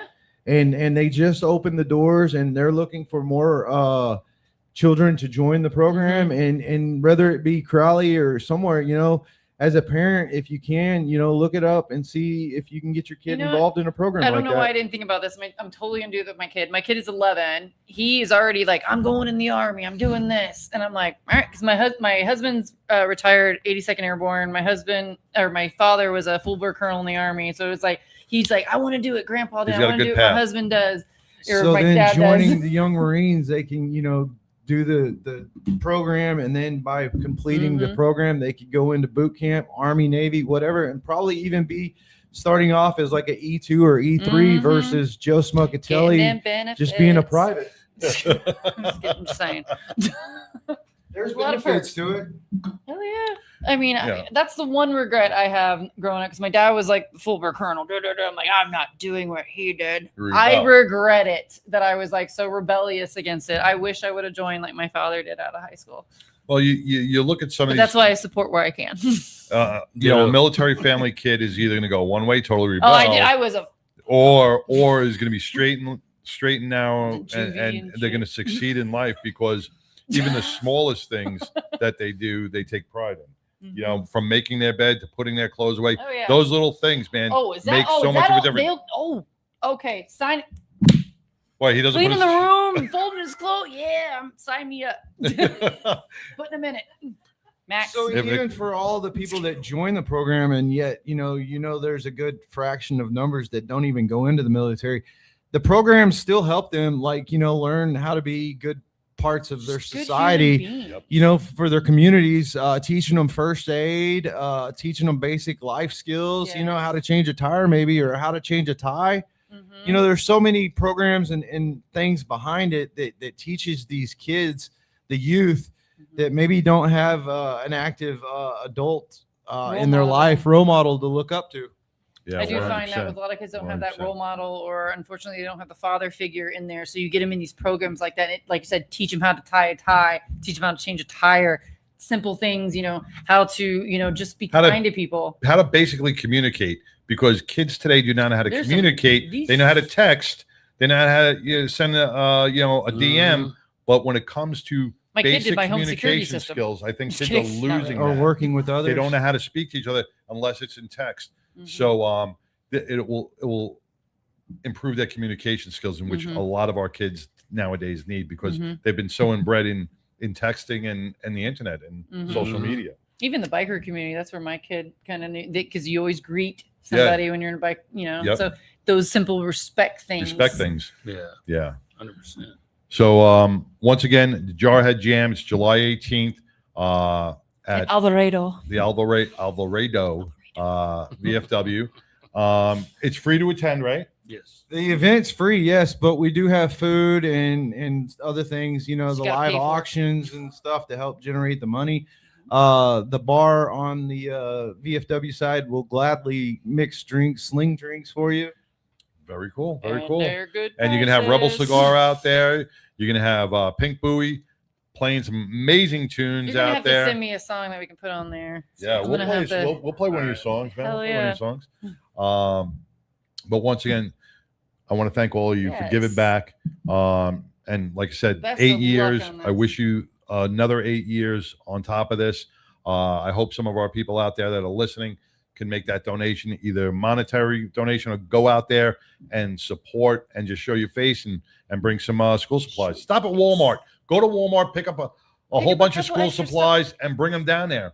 They're putting it all out right now, so Yeah. it's available to come get. Yep. Dollar Tree, even anything Anywhere. helps. Whether you're a veteran Gift or cards even, I'm not, just assuming? somebody crafty and you make stuff, you know, we're more than happy to take something. If you want to make something to help for like an auction item for the benefit, that's another way. I love reaching out to, you know, all these veteran businesses and entrepreneurs, you know, that make stuff or build stuff or whatever. People you love know, that custom thing. That's custom different. stuff, you know, because again, I want to get their names out there and showcase, you know, some of their Mm-hmm. quality work that they make creating some of these stuff. Because Mm-hmm. even if it's just like a board game, like Paul Mays made this family game board for us and donated it out of quality wood and everything. There's a lot of people out there that you know, like for Isaac, his therapy is music. Some people's therapy is, you know, crafting and carving wood and building stuff, you know. Well, And it's a good way to I do all that showcase. too. It's a good way to showcase those businesses. If you're like an entrepreneur, you got your little hometown cupcake place. It's a good way to get your name out there as you find these events and be like, hey, I'll donate a raffle or a raffle basket for you and get your name out there. And everybody gets to see what you do. Yeah. And once how it again, starts. before we close, say there's a vendor out there that wants to put their stuff Yeah, out how do there. they join you? Could they? Is there still set up a space tent? for Is them? there still vendor space? As far as I know, we still have vendor space, but again, reach out to me with the numbers provided. And because with my events, I don't like to double up. I don't like for a Yeah, like vendor two to pay tumblers. for I their get you. spot and then have to compete with somebody, you know, 3 spots down from them. And then I at do the the end same of the day, they didn't sell nothing, but the guy 3 down sold Yeah. everything. Yeah. So I try to yeah. be respectful with the vendors and their time and their product. You know, they're putting themselves out there as well. 100%. So get a hold of him. See if he has a space for you. Like you said, he's not going to double up. You're not going to have like 2 tumbler vendors and t-shirt vendors because you want to showcase that one person, make sure they get what they want from being there. So yeah, Very cool. just reach out to the numbers we have on our feed. All right, and we're gonna have we'll have the Jarhead Jam flyer up on our webpage, Put it on our event page. Facebook, our Instagram, TikTok, and Hold it'll on. be- I take care of all this. Hold on. That's a lot of work. In sideshow. See, if you would have went into the military, you would have had it done already, Yeah, but I didn't. but you did. So I got to take care of it. Sideshow will be standing by the keg, happy to serve your drinks. I'll be happy to serve drinks. 1 for you, 2 for me. Ha. All right. Well, once again, thank you all for coming into the 99% Radio Network.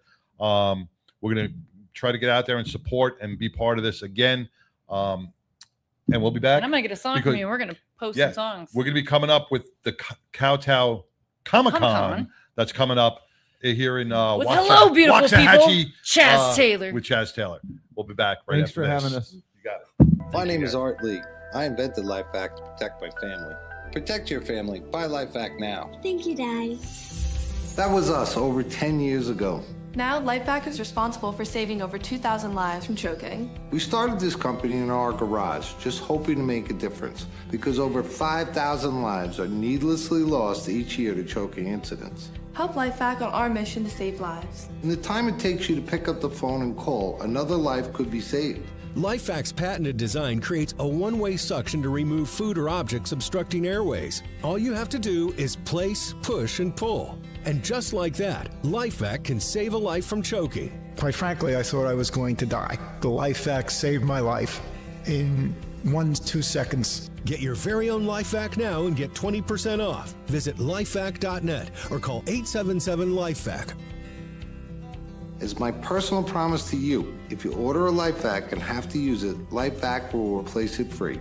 LifeVac works on adults, teens, or toddlers and can be ready in seconds and last a lifetime, guaranteed. Best of all, you can even use a LifeVac on yourself, the elderly, physically impaired, or those that other methods may not be possible or are dangerous. In the event of a choking emergency, you could save a life, even your own. Thank you, Daddy. Life is precious and time matters. Choking can happen anywhere. Help us put a LifeVac in every home, school, restaurant, car, office, everywhere. Protecting families has always been our mission. I'm sure you love your family like I love my daughter. Do us all a favor and get your own LifeVac now. LifeVac saves lives. Order one for your home, the office. It also makes a great gift. Use promo code Jackie and save 20%. Don't wait another minute. A life might depend on it. Go to lifevac.net or call 877-LifeVac. That's lifevac.net or 877-LifeVac. Order now.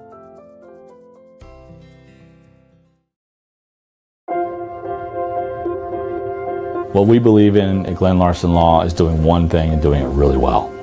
When I meet people, I always tell them we're going to uncover every single rock possible. That's the medical component, that's your story, and your voice. We've solely focused on personal injury, whether that be a slip and fall accident or a commercial 18-wheeler, a motorcycle or DWI, motor vehicle accident. We specialize in that and that only. When someone says, my neck really hurts, I know exactly how that feels. There's so much more to an injury case dealing with the pain level that people go through and how it affects their lives. And I know how to advocate to make sure that the insurance companies take all of that in consideration in every case. We're very transparent and open to always keep them informed and stay on top of their case at all times. Because we're a little bit smaller in team numbers, we're able to really dive into every single case and develop not only a client relationship, but a friendship and a lifelong connection. We're on call 24 hours a day, 7 days a week. We'll meet you anywhere, at the scene, in the hospital, at your home. Whatever's best for the client, we will do every single time. There is a connection component that I believe our firm is committed to. We want to be connected with you and your family beyond this case so that you know that you have a lifelong partner. Not just a case, but a lifelong connection and a lifelong voice. And we look forward to serving you.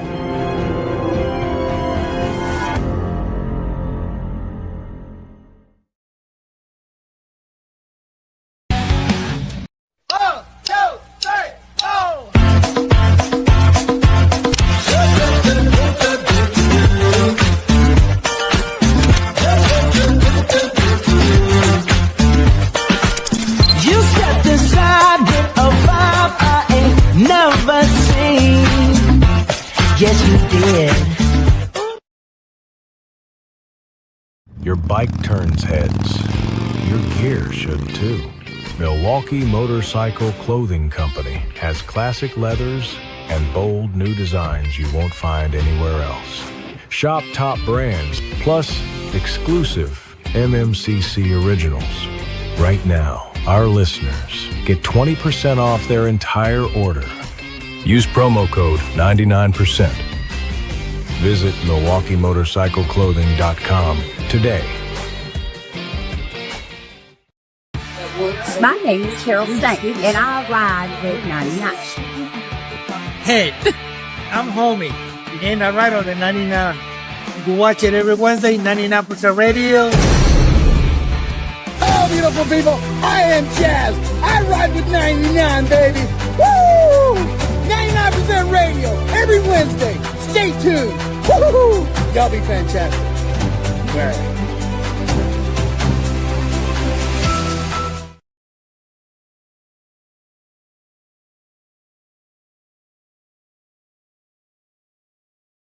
Isaac with Pink Buoy, and they are doing a Jarhead Jam on July 18th, right out in Alvarado, at the VFW 9166. Yeah, Yeah, that- 9166. That one. In Alvarado. Yeah, and it's a back to school bash, man. It's their 8th year. They've been actually doing it for 10 years, but 8 years giving back to the school systems, giving back to those kids in need. Go to the Jarhead Jam, back to school bash. Catch them on Facebook and make a small donation and help out a child in need. Money, gift cards, all of it. They do Anything, all of it. anything. Even if you just go down there and spend some money and bid on an auction item, all that money goes back to the kids who may not be as blessed as you. So forego your Starbucks, forego your hamburger, eating out, make something at home, and take that $5 or $10 and donate it to the Jarhead Jam, because that's huge. That's And if huge. you're a small business or entrepreneur and you got some DIY things that you're making and you want to boost your business, they're looking for raffle prizes. So get your baskets together and they'll advertise your business, because I mean, there's going to be a lot of people there that are purchasing raffle tickets, and you got something cool. Yeah. They're going to remember you. And it's wonderful once again how these military service men and women, they even come, not. I even mean- not, just all come back and they support. And this is where the 99% Radio Network is radio for a reason, because we bring to you and highlight what the mainstream media doesn't. We want to bring the communities together. We want to show that the majority of the communities still have that compassion for other people and that humanity. We see it each and every day, man. We get texts, we get the notifications all the time saying, this is what we're doing. Can you share? Can you share? Right. Yeah, because the mainstream media is not putting those on unless it's like a huge deal and there's some profit or whatever. Right. So we're doing the grassroots events, the ones that are in your local town that you can afford to go to and enjoy, like the veterans, first responders, helping the kids, helping kids in hospitals, helping kids with school supplies, helping our veterans eat lunch. I mean, those aren't on the I have not seen that on the news. No, I've just seen the big box things that are in the big location in Dallas or Fort Worth. Yeah. And These if are they at got, your local places that you guys can go on a weekend and bring your family and afford it yeah. and give back. You got the and the biker community is huge, and it's the biker community there isn't a weekend that goes by that the biker community is not doing something for somebody. They are out there raising money for some sort of charitable event. And like we have Mad Dog Meek with America's Guardians, they're doing their big ride up in Rockwall for the Children's Advocacy Center. I have not seen that on the news. No. I haven't seen that on mainstream media. Nope. That's word of mouth, but we still want to get that out there to show that this is what is going on in your community, and we want you to be a part of it. We want you to see it. It's not And just we're the even blood and getting guts. like events. I've had a couple people. I had somebody from Florida, so I posted their event down in Florida. That's helping our veterans. I even had somebody from the UK send over a country music song, which we'll Really? get into that. Oh, yeah. I tried to see if Stitch was close by, but he's like 2 hours away because I figured they get them together. But yeah, I mean, we're getting people. That's what's amazing. We're getting people from all over the world talking about their events and sending it to our email and like, can you post this? Can you show this? I freaking love that. And that I inspires have to you. pinch myself a little bit. Like, who am I? But when you watch the news, if you constantly watch the mainstream media news, it's all against politics. It's blue and red, and you think there's going to be a civil lot of the war media coming, is brainwashed. and everybody's getting nuked, and you got to get that toxic stuff out of your mental mindset. Go to one of these events. Join Mad Dog Meek in Rockwall for that huge teddy bear drive. Be the Man, difference. it is. Make the effort. Yes, it is. You will come out of one of those events so inspired, so fulfilled, just by the amount of energy that are at these events. And a lot of them, if you're a bike club or whatever, MC, you go out and you go to your bars and you stop and you're not doing anything when you're there. You're just having a couple drinks. But these are places where you can go. And a lot of times they have a drink that you can get or food and all that, but you're doing it for a cause. So go out there and ride for a cause. Go out there and do something instead of just being sedentary. Like that big word? I like that big word. Like it. Did you have to look that up? Did you practice that word? I've known it. You've known it? I've known it. You gotta tell me. Sedentary. You got to tell me what it means because I have no idea. Stagnant almost. Don't be sedentary. You got to move. You got to Oh, do yes, something. yes. I don't want to be stagnant. Yeah, Or same thing.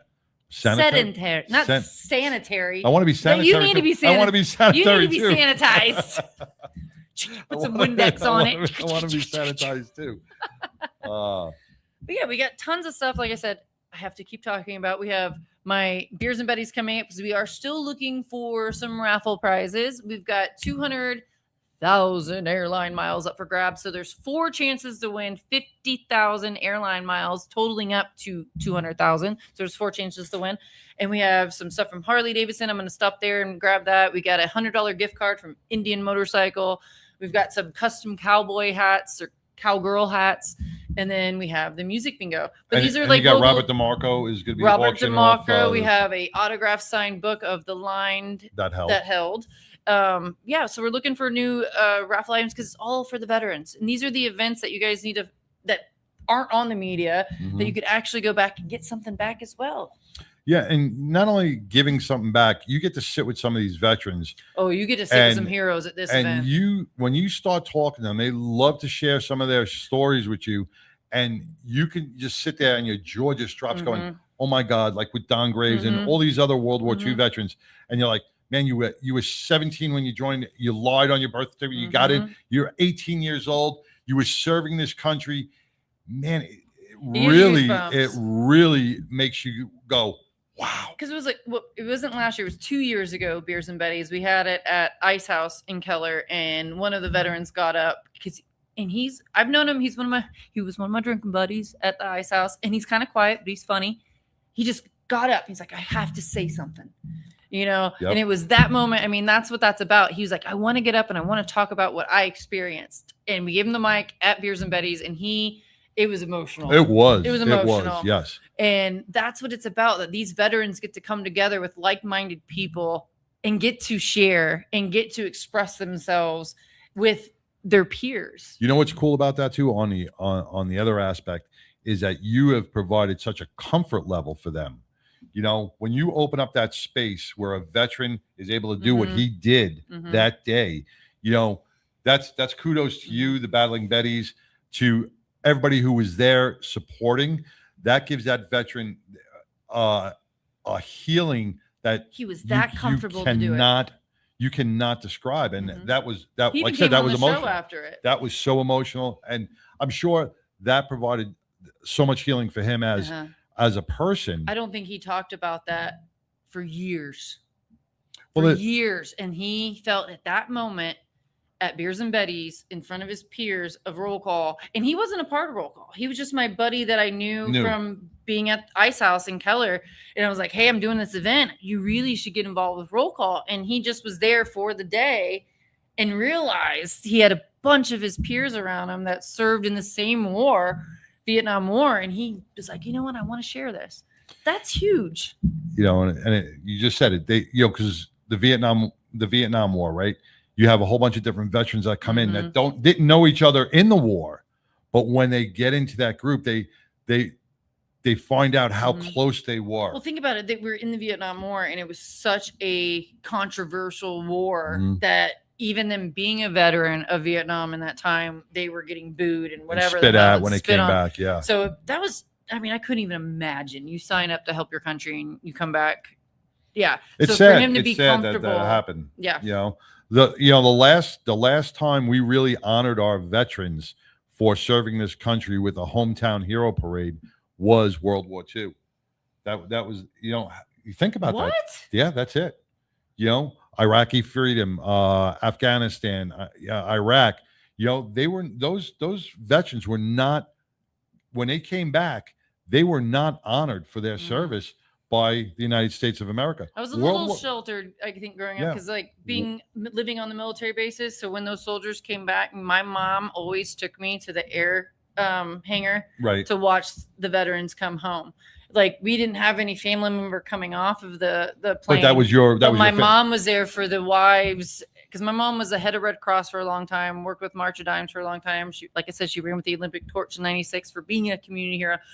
that's why, like, going there just to be a support for the spouses. So that's why we went, and I was there because I was a kid. I didn't realize the impact I was doing, but I was hanging out with the kids, Right. you know, and we were helping them getting ready for their spouses to come home, and we'd be in the airplane hangar watching them come off the freaking plane and seeing the emotions. You see all those videos where the soldiers run up to And their, hugging. Yeah, I mean, it's just so I get chills.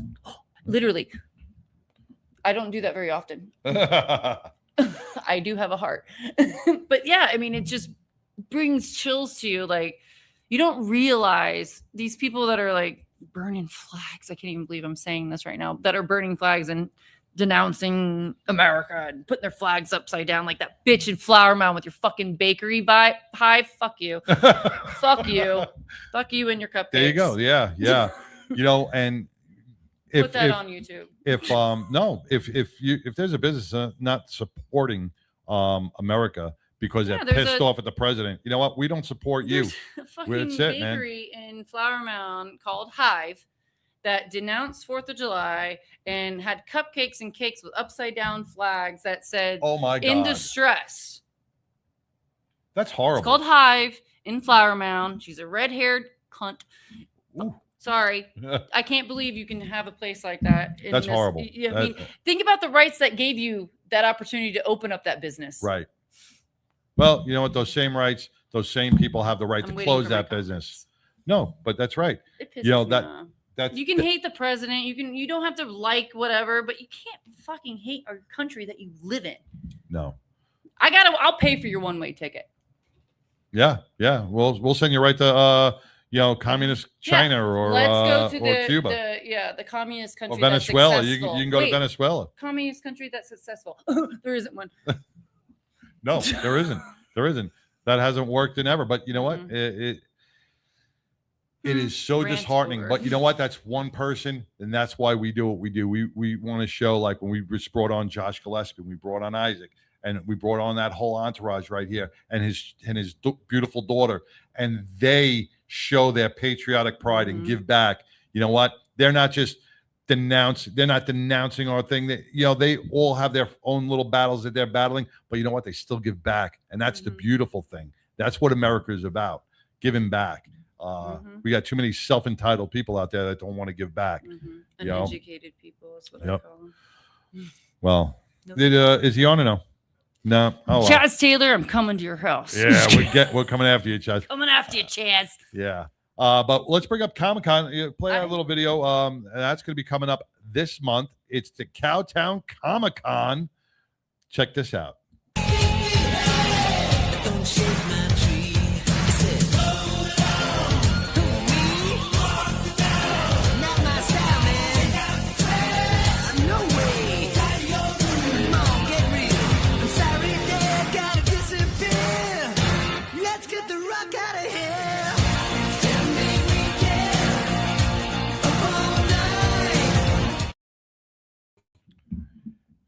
CowTown Comic-Con, man. We had the pleasure of going to the Texoma So fun. Comic-Con. Was that your first Comic-Con that you went to? Yes. Mine too. It was incredible. It's not what I thought it was going to be like at all. JJ So Thompson. many. He's on watching. Oh, we got to JJ. see him. Yeah, Yep. JJ, man, JJ. He's going to be at Celebrity Softball. I saw he's confirmed Celebrity Softball, JJ. And he is an amazing person, man. Just, he's also somebody who keeps giving back. You can catch him out on Landman. He's on Landman, and he's got some other stuff. He totally plays the part that He does. puts in. He Like, plays the fits cartel it. part. Yes, yes. And he's got a beautiful girlfriend. They just spent some time at the Drover. I saw that. Oh, what Sorry. are you stalking him? I did. You No, stalking- it just popped up on my feed. Just kidding. Stalking JJ. I mean, he's handsome. But Comic-Con, when you think about the Big Bang Theory, it's a bunch of nerds at Comic-Con. It really wasn't, man. So many creative, talented Artists. people were there. We got to meet Eddie Deason and JJ and C. Thomas Howell Mhm. and so many other amazing Even people. like the actual artists that make the comic book art. I mean, Yes. it's not just the actors, it's about the art and then Yep. people that make the figurines and everything and the memorabilia. I mean, it's I love it. I'm a geek at heart. Yeah, but the energy within the place, and then we got to host Yes, I forgot the costume contest. Yeah. The cosplay. And you know what? We winged it. This is how inexperienced I was when they're saying cosplay. I'm thinking it's a bunch of those furry things, one of those. And I'm like, oh, all right, we're gonna have a hamster doing an alligator or whatever it is, But the costumes were so elaborate. A lot of handmade. Yes, that's the dedication. These were, I can't remember. I think they were maybe 12 and 13 years old. I think it was a brother and sister, and they did the Five Nights at Freddy. Oh yeah. Messed up Chuck E. Cheese little characters. Yep. I mean, mechanical, homemade, and the parents are there, and that's all they want to do is go there and show off their costumes that they made. I loved it. Because I love creativity. I love when you get the artist right in there and they get free range of making stuff, and they made up their characters or they made it to the T of a character. Yep. It was great. I've never hosted a costume contest like that. I just okay, I'm going to treat it like a bikini contest.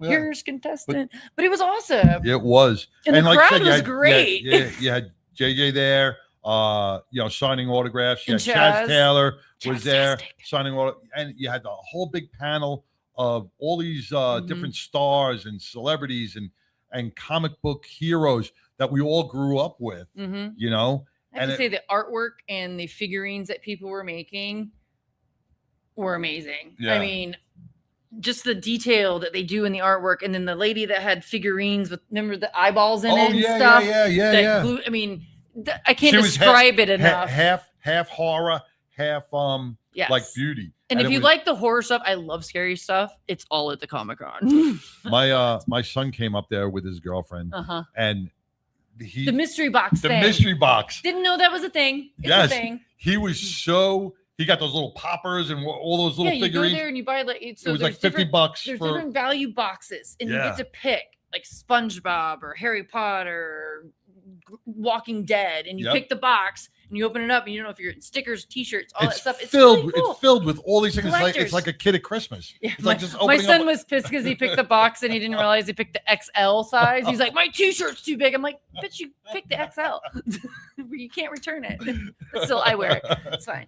It's a pajama shirt. But yes, I mean, I loved it. I've always wanted to go to Comic-Con because I love that kind of life. Like, I actually went to college because I wanted to design video games. That was my goal was. Cool. I love that graphic design and like cinematography. That's an outlet too. And That's stuff. definitely an outlet too. When we talk about journaling, we talk about music and art. Creativity about doing what you do, and a lot of the videos that you make for the 99, and a lot of stuff that you put together for the 99 and the Battling Betties. That creativity is a feeling. It definitely is a therapy. I love that you get engulfed in it and you disappear for a little bit because you're so into what you're making. And then you become a perfectionist. And I just got my new digital turntable because I actually used to do vinyl turntables in college, believe it or not. DJ BBN and all that stuff. I was like totally techno. Not gonna lie, I used to DJ house parties at college for the frats and stuff. So I got me. Actually, Max came home. He got it for his birthday. And I was like, I'm stealing that.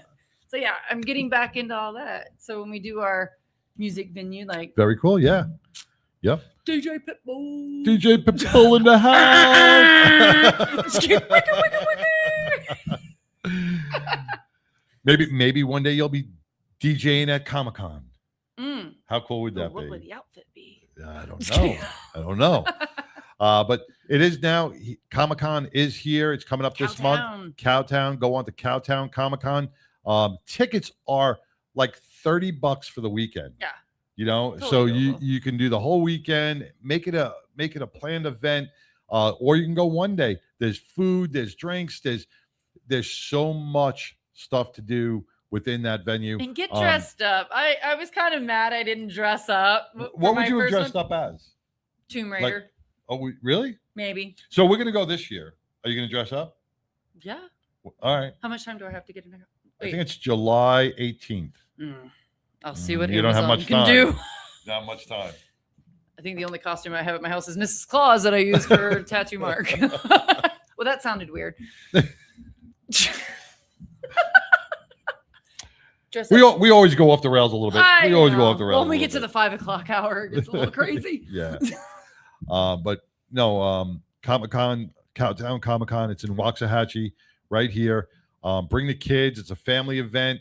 So much fun. Go to COMICCON, CowTownComicCon.com and purchase your tickets. Get out there, support them, support our local artists, our creativity people, and just have a fun time, man. Yeah. And step away from mainstream you get media. to meet a lot of for us, like we went. I didn't realize when we went how many of the actors from the show, well, from his era and my era, were there. I mean, it was pretty cool. You had the pumpkin head guy. Yes, we had the Ghostbusters there. Ghostbusters were there.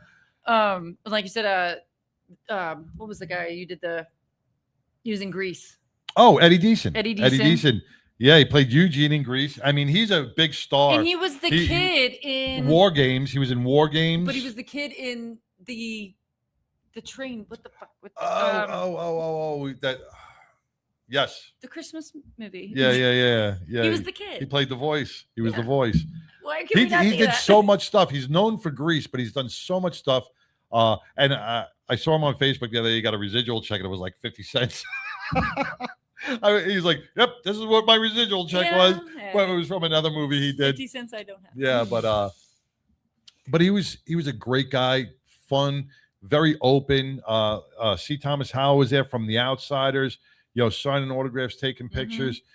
So all your stars from the past and present are there. Present being JJ with the Man and all that, which does a lot of martial arts. He does a lot of. He's a great actor. Great martial artist.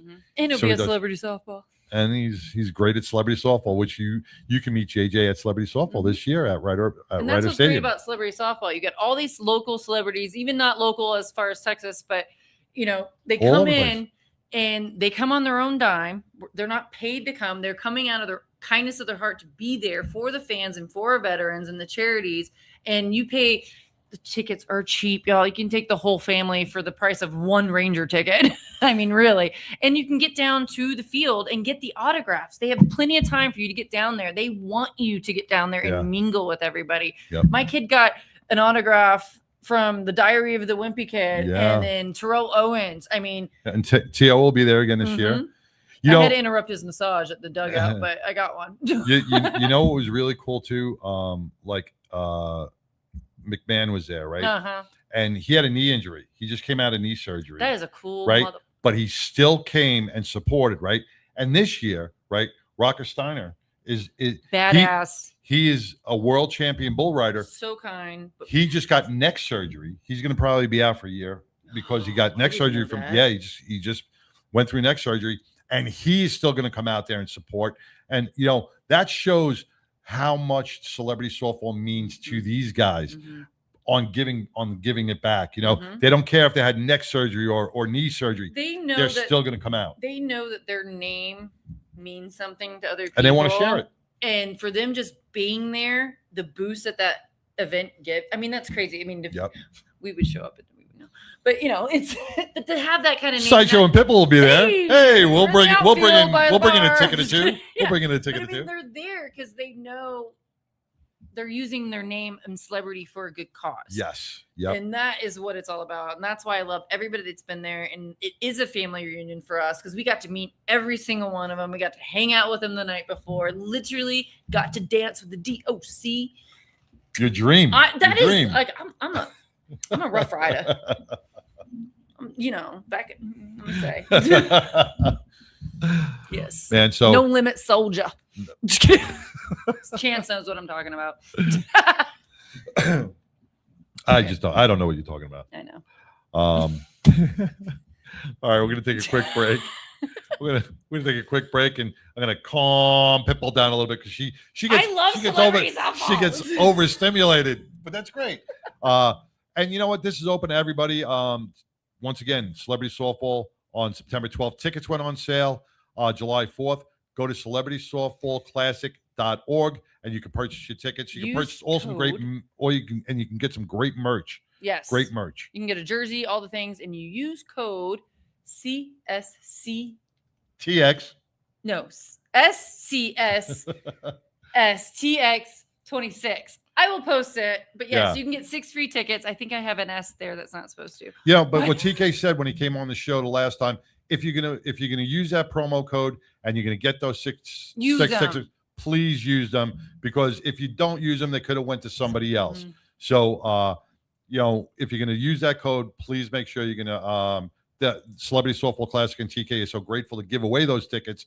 Please don't let them go to waste. Because they have a section designated for those tickets, and if Oh, here you it is. use Oh, them, look, TK's there on. you go, TK. There we go. Hold on. CSCTX26. Yeah, there you go. All right. Cool. Thank you, thank you, TK, for Great looking out, bud. good looking out, bro. And then, once again, tickets are on sale. CelebritySoftballClassic.org. July 4th, they want on sale. Get that. Get some merch. Celebrity softball jerseys. Come out there. It's going to be amazing. Gear, man. The fireworks show is beyond incredible. You just sit there and you watch the fireworks over the stadium. And it's It a is classic beautiful. stadium. I love the stadium because it reminds you of like the classic baseball stadium. Yes. I mean, Yeah, it's yeah, old yeah. school baseball stadium. It's not all the big lights like the Rangers. Like a league of stadium. your own type of thing, right? And speaking of that, me and one of my buddies have custom league of their own outfits. We're getting for celebrity softball. Nice. Me and Alex got some. Yeah. It's all about the fun, but it's also all about our veterans, our first responders. It's about celebrating 250 years of American pride for our birthday, and it's also honoring the men and women who we lost during those September 11th attacks back in 2001, 25 years ago. That's wild to say. Yeah, 25 years ago, and we still never forgotten. Mm-mm. Daryl Worley sings it best. Have you forgotten? And some of the people now have forgotten. So let's never forget. Let's never forget those heroes. Their families deserve it. Our families of our veterans and our first responders deserve us to always remember them for what they did for our country and our cities and states. So we're going to take a quick break. We're going to come back and we're going to bring on the Mongo log a little early. Is Mongo dressed? He is? All right. So stay tuned. Don't go away for the famous Mongo log after this. Yeah. It's for the kids, man. Tattoo Mark Foundation. Texas, we with you. Little man in a gown, cold room, white walls. Eyes tired from the meds, hear the nurse make calls. Door crack, big box, he like, what's all this? Brown bear, blue bow, first smile, small wish. From Houston up to Dallas, all across that map. We stack bears in the back of the truck, unwrapped. Ink on the arms, but the heart stay clean. Whole crew pulled up just to live one dream, yeah. It's all about the kids, it's all about the love. Every teddy bear blessing from above. From town to town, see the joy we bring. Tattoo Mark got the whole state sing. It's all about the kids, all about the care. Every broken little heart needs a bed to share. In every Texas room where the lights feel dim, we show up so hope don't ever fade for them. Young queen of San Antonio, curls in a scarf. Trying to act tough, but she holding that heart. We walk in, big grin, bag full of soft friends. She pick one, squeeze tight like I could fight again. Doctors nod, parents cry, yeah, they feel that weight. A small plush toy, but the courage it gave. From Austin down to Laredo, we drive those miles. Turn hospital halls into aisles of smiles. Yeah, it's all about the kids, it's all about the love. Every teddy bear blessing from above. From town to town, see the joy we bring.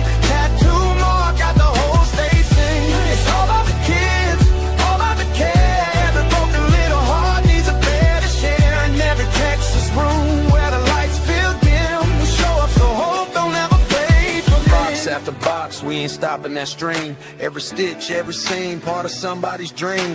From the bay to the plains, through the storms and the heat, we gon' fill up every ward till the mission complete. Yeah.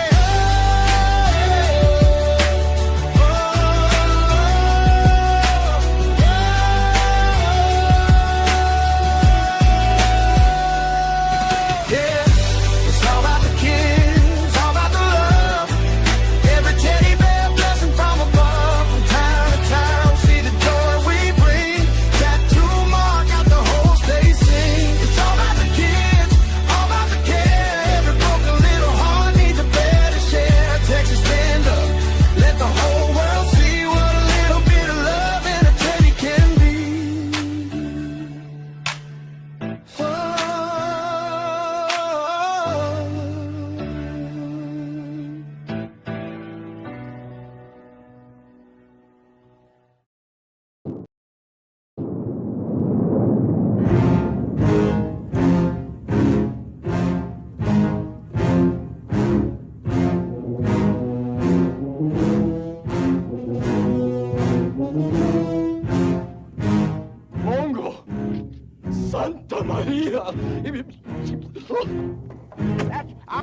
Never mind that shit. Here comes Mungo.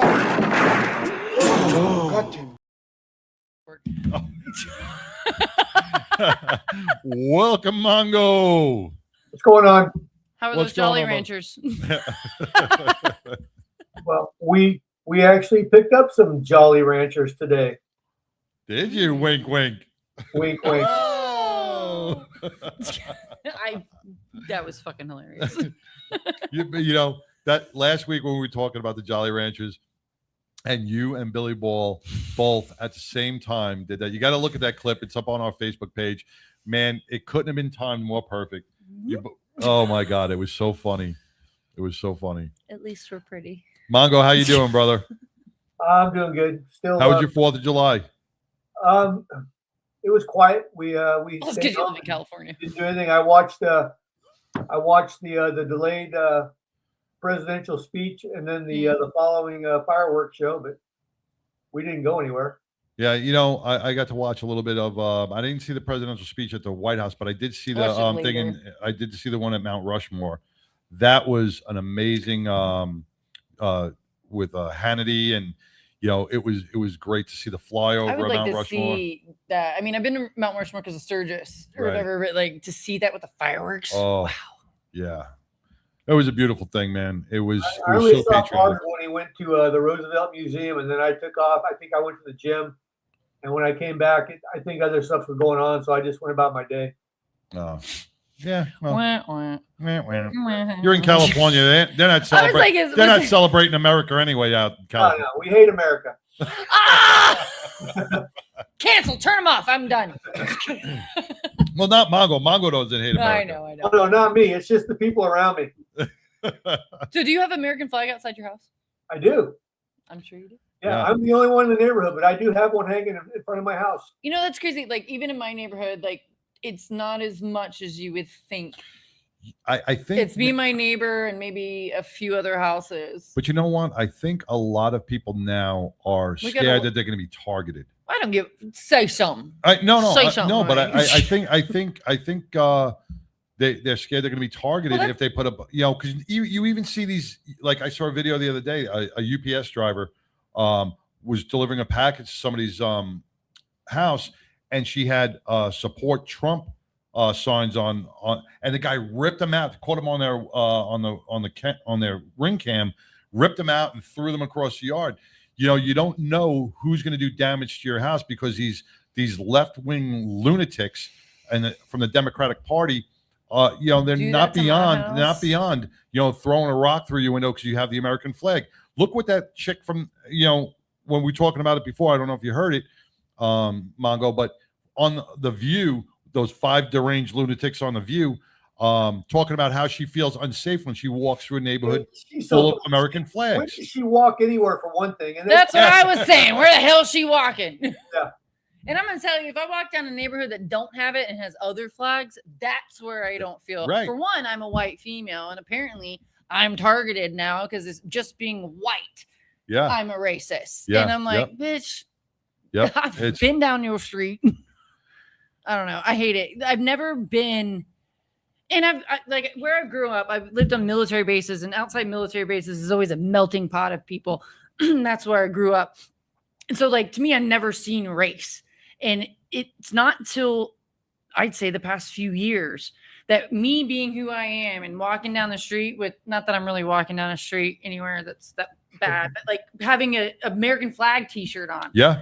I'm waiting for somebody to sucker punch me or something. There's Well, that kind of craziness going on. And You know, I'm like, Jeffrey Gray texted me the other day that He he gets was flipped walking off all the he was time. walking the Heroes Memorial Bridge like him and Gabriel do all the time, and he was carrying the American flag. He puts all the American flags out on the bridge, and he walks with the American flag in honor of our veterans and those who are serving.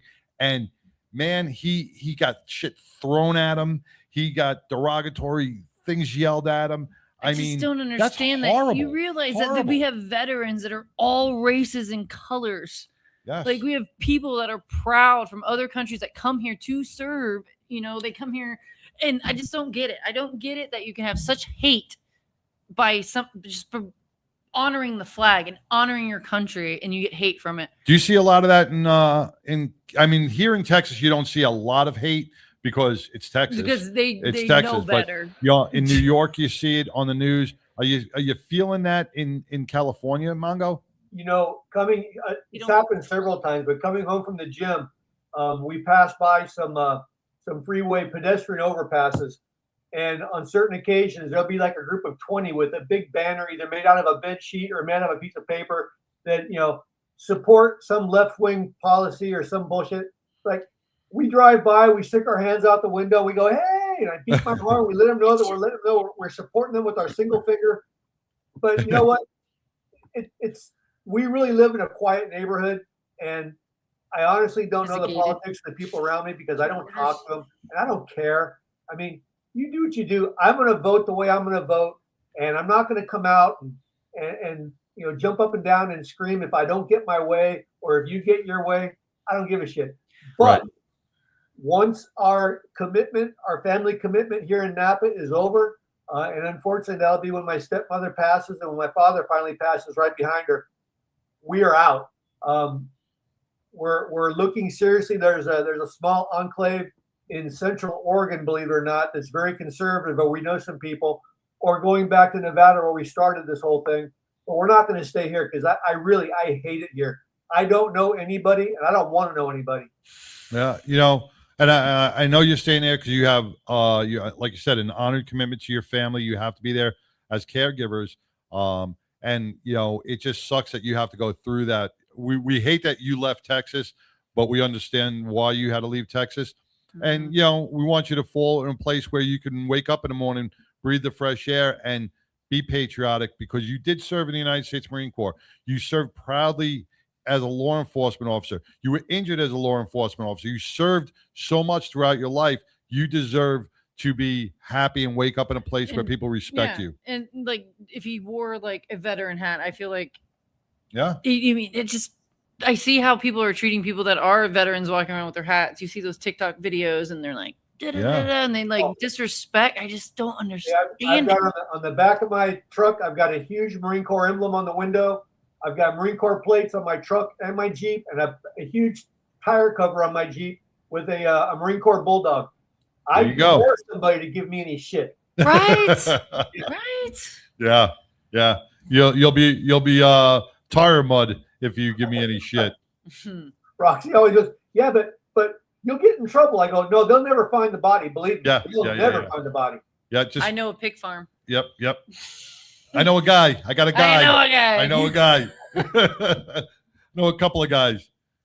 Well, hey, Mongo. So I've got the Mongolog this week, and I've actually done the Mongolog for not next week because I'll be gone, but the following week. Although I won't have time, it's done for that week. So if I'm actually available 2 Wednesdays from now, I've got a brand new Mongolog that I'll do. Otherwise, I'll just do it whenever following. But when we get back from Hawaii, Judy's going to stay here for several days. And so we're going to take her out and do some stuff with her. So if I'm available on Wednesday, I'm good to go. If not, oh well. Hey, well, just to give you a little good news, you are going to the Raider Cardinals game. Courtesy of Lori Montoya in Las Vegas on August 13th, is it? It's a Thursday night game, whatever that day Thursday night game. Well, so fun in Vegas. Tigger cannot make it, but I booked a flight, and I'm going to come out there and meet you. Cool. What day are you going to be there? I'm going to come out on I'm going to probably come out Thursday morning. Okay. Then we'll have dinner. You can go to the game, do whatever you can.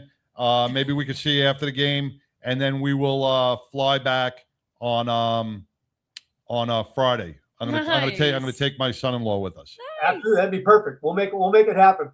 Yes, sir. All right. I think Lori said do not book any hotel rooms yet. Get with her first because she may be able through her concierge service in Vegas to get us 2 rooms in the casino. Okay, well, we've got a hotel room, but we can always cancel it. But yeah, let's work on that. Okay, but I booked my flight. We're going to be out there. All right, sounds great. All right. All right, brother. All right. So without further ado, let's get into the famous Mongolog. All right, here we go. That shit. Mongolog this week is the Great Political Divide. American politics has become a sport for many people and something to be ignored by others. Your political perspective and opinions have grown to have an intensely intimate correlation with your identity. Factor in social media, a constant 24-hour news cycle, and algorithms that profit off of our outrage, and it's no wonder why everything feels so exhaustingly political in modern-day America. Before 2008, American political division was relatively stable, with polarization increasing only slightly since the late 1980s. Most of the significant rise in political polarization occurred after 2008, driven largely by the left becoming more socially liberal, while the right remained relatively stable in its conservative positions. Many Americans hold misconceptions about the beliefs of those in opposing parties, often assuming that they are more extreme than they actually are. The political left, however, has moved towards more socially liberal views, while the right has remained relatively stable in its positions. Media consumption patterns can exacerbate divisions, as they often reflect and amplify audience preferences, leading to a more polarized information environment. It doesn't help that the conservatives' argument when most of the news media, celebrities, and athletic voices continue to beat the drum of socialism and reinforce the idea that anything that doesn't conform to their ideals should be stamped out. Media influence contributes to political polarization in America by reinforcing partisan identities and creating echo chambers where individuals are exposed primarily to information that aligns with their existing beliefs. This results in increased animosity between opposing political groups and a distorted perception of the other side's views. In 1980, Ronald Reagan ran for president as a Republican. He was tough on communism, and he was charismatic. When he was elected, he took these conservative Christian voters under his arms. He spoke about restoring America, critiquing big government, and expressed his traditional beliefs. The religious right was a strong supporter of Reagan. His election wasn't just seen as merely a political victory, but also as a cultural change that conservative Christians benefited from. It was mainly since his election that the debate over abortion, LGBTQ plus rights, prayers in school, and family values have been central to our current political campaigns. Trump's presidency affected both sides equally. Whether you supported Trump or opposed him, he affected everyone. You either liked his everyday American style of speeches or you were offended that he didn't speak in a polished political tone. By a political tone, I mean the politician who talks a lot of bullshit and pie in the sky feel good promises or popular platitudes many audiences love to hear, knowing full well that it's just a fantasy. Trump, on the other hand, tells the audience what he wants to, then he actually does it. His style of speaking to the people has really changed politics. He talks to the American worker in a manner that makes you feel connected. Unfortunately, many Democratic politicians have changed too. Now Democrats sound like a couple of foul-mouthed streetwalkers arguing over a rock of cocaine. In 2020, the COVID-19 pandemic hit the world and America. It evolved into something beyond just a health disaster. What should have been a simple public health recommendation instead turned into mask mandates. It became a political flashpoint that some people began to view as a theft of autonomy and chose to resist governmental control. Vaccines became political lightning rods, and the requirement for getting them raised the debate about body autonomy and government authority. While Trump's first term as president came to an end, the mainstream media fueled the fire that the vaccine was essentially poison. Once Biden took office, something magical occurred, and the vaccines, as if the Keebler elves themselves adjusted the vaccine formula, suddenly the vaccines were not only safe and encouraged, but in many instances they were mandated. Americans are tolerant of regulations and laws, but they become very opinionated when it comes to arbitrary mandates based on the dubious political emergency and an unsettled science. Now, fast forward to today, and American socialists have gained popularity due to their growing discontent with capitalism, lack of employment opportunities, in their desired social influence or field of information and capitalism, particularly among the younger generation. They often view socialism as a solution to economic inequality and social justice issues. This shift reflects a broader trend where many Democrats now hold more favorable views of socialism, or as I like to say, communism. American youth are experience profound strain due to financial insecurity, eroding trust in democratic institutions, and social fragmentation, which contributes to their lack of enthusiasm and independence. Many feel unheard and unprotected, leading to disillusionment with traditional systems and are searching for alternative forms of civic engagement. Young Americans report feelings of social disconnection, which can diminish their sense of community and belonging. This fragmentation contributes to their lack of enthusiasm for civic engagement. To that I say, boo fucking who. Get off your asses, put your gaming platforms in the closet, and venture out into the sunlight without your cell phone as your security blanket. The preceding generations didn't overcome adversity by asking mommy to make adversity go away for them. Today, a number of teachers and principals in middle school and high school report that their students are struggling to direct their own learning, advocate for themselves, and take responsibility during their education. The dirty secret about socialism or communism, whichever term makes you feel better about yourself, is that what most don't understand is that the good times don't last in communism. Instead of people earning a comfortable living, nobody will be comfortable. Oh, the elitists will still be the elites, and they will actually remain comfortable. To anyone hearing this essay on their devices right now, just FYI, you're not one of those elites who will remain comfortable. There can be dramatic repercussions for students who struggle to self-govern, especially high schoolers who are preparing to launch into the real world. Their ability to work and learn independently as a prerequisite for future success in either college or the workforce. Being an independent thinker and decision maker has always been an important trait for success in the real world. Personally, I believe that it's going to become even more difficult as advances in technology require workers to be quicker and more innovative thinkers. The transition into adulthood and independence has completely changed in recent decades. After World War II, young people could easily find good-paying factory or manufacturing jobs out of high school. These jobs offered benefits, security, and enough money to buy a house while supporting a family. Today's reality, however, looks completely different.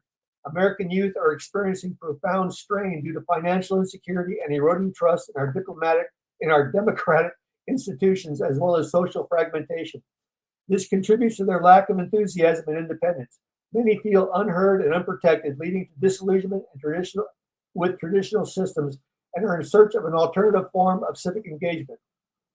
Communism is the ideology that promises economic equality and the elimination of poverty by abolishing private property and profit-based economies. This is appealing to those who see capitalism as perpetuating inequality and an unfair social hierarchy.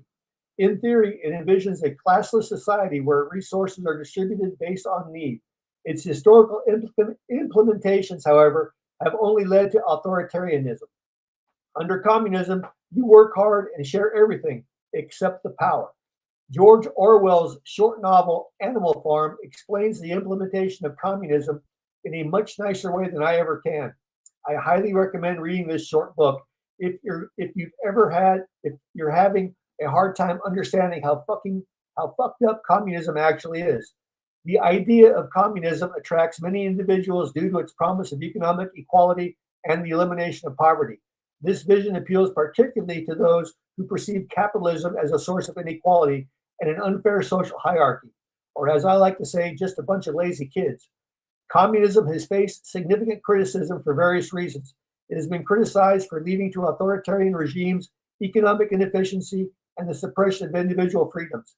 Historical implementations have just resulted in mass oppression and the failure to achieve the promised goals of equality and prosperity. Under communism, you pretend to work and they pretend to pay you. Under communism, you work hard and share everything except for the power. This monologue initially was 2 pages longer. I deleted 2 pages of information just to compress this down to just over 4 pages.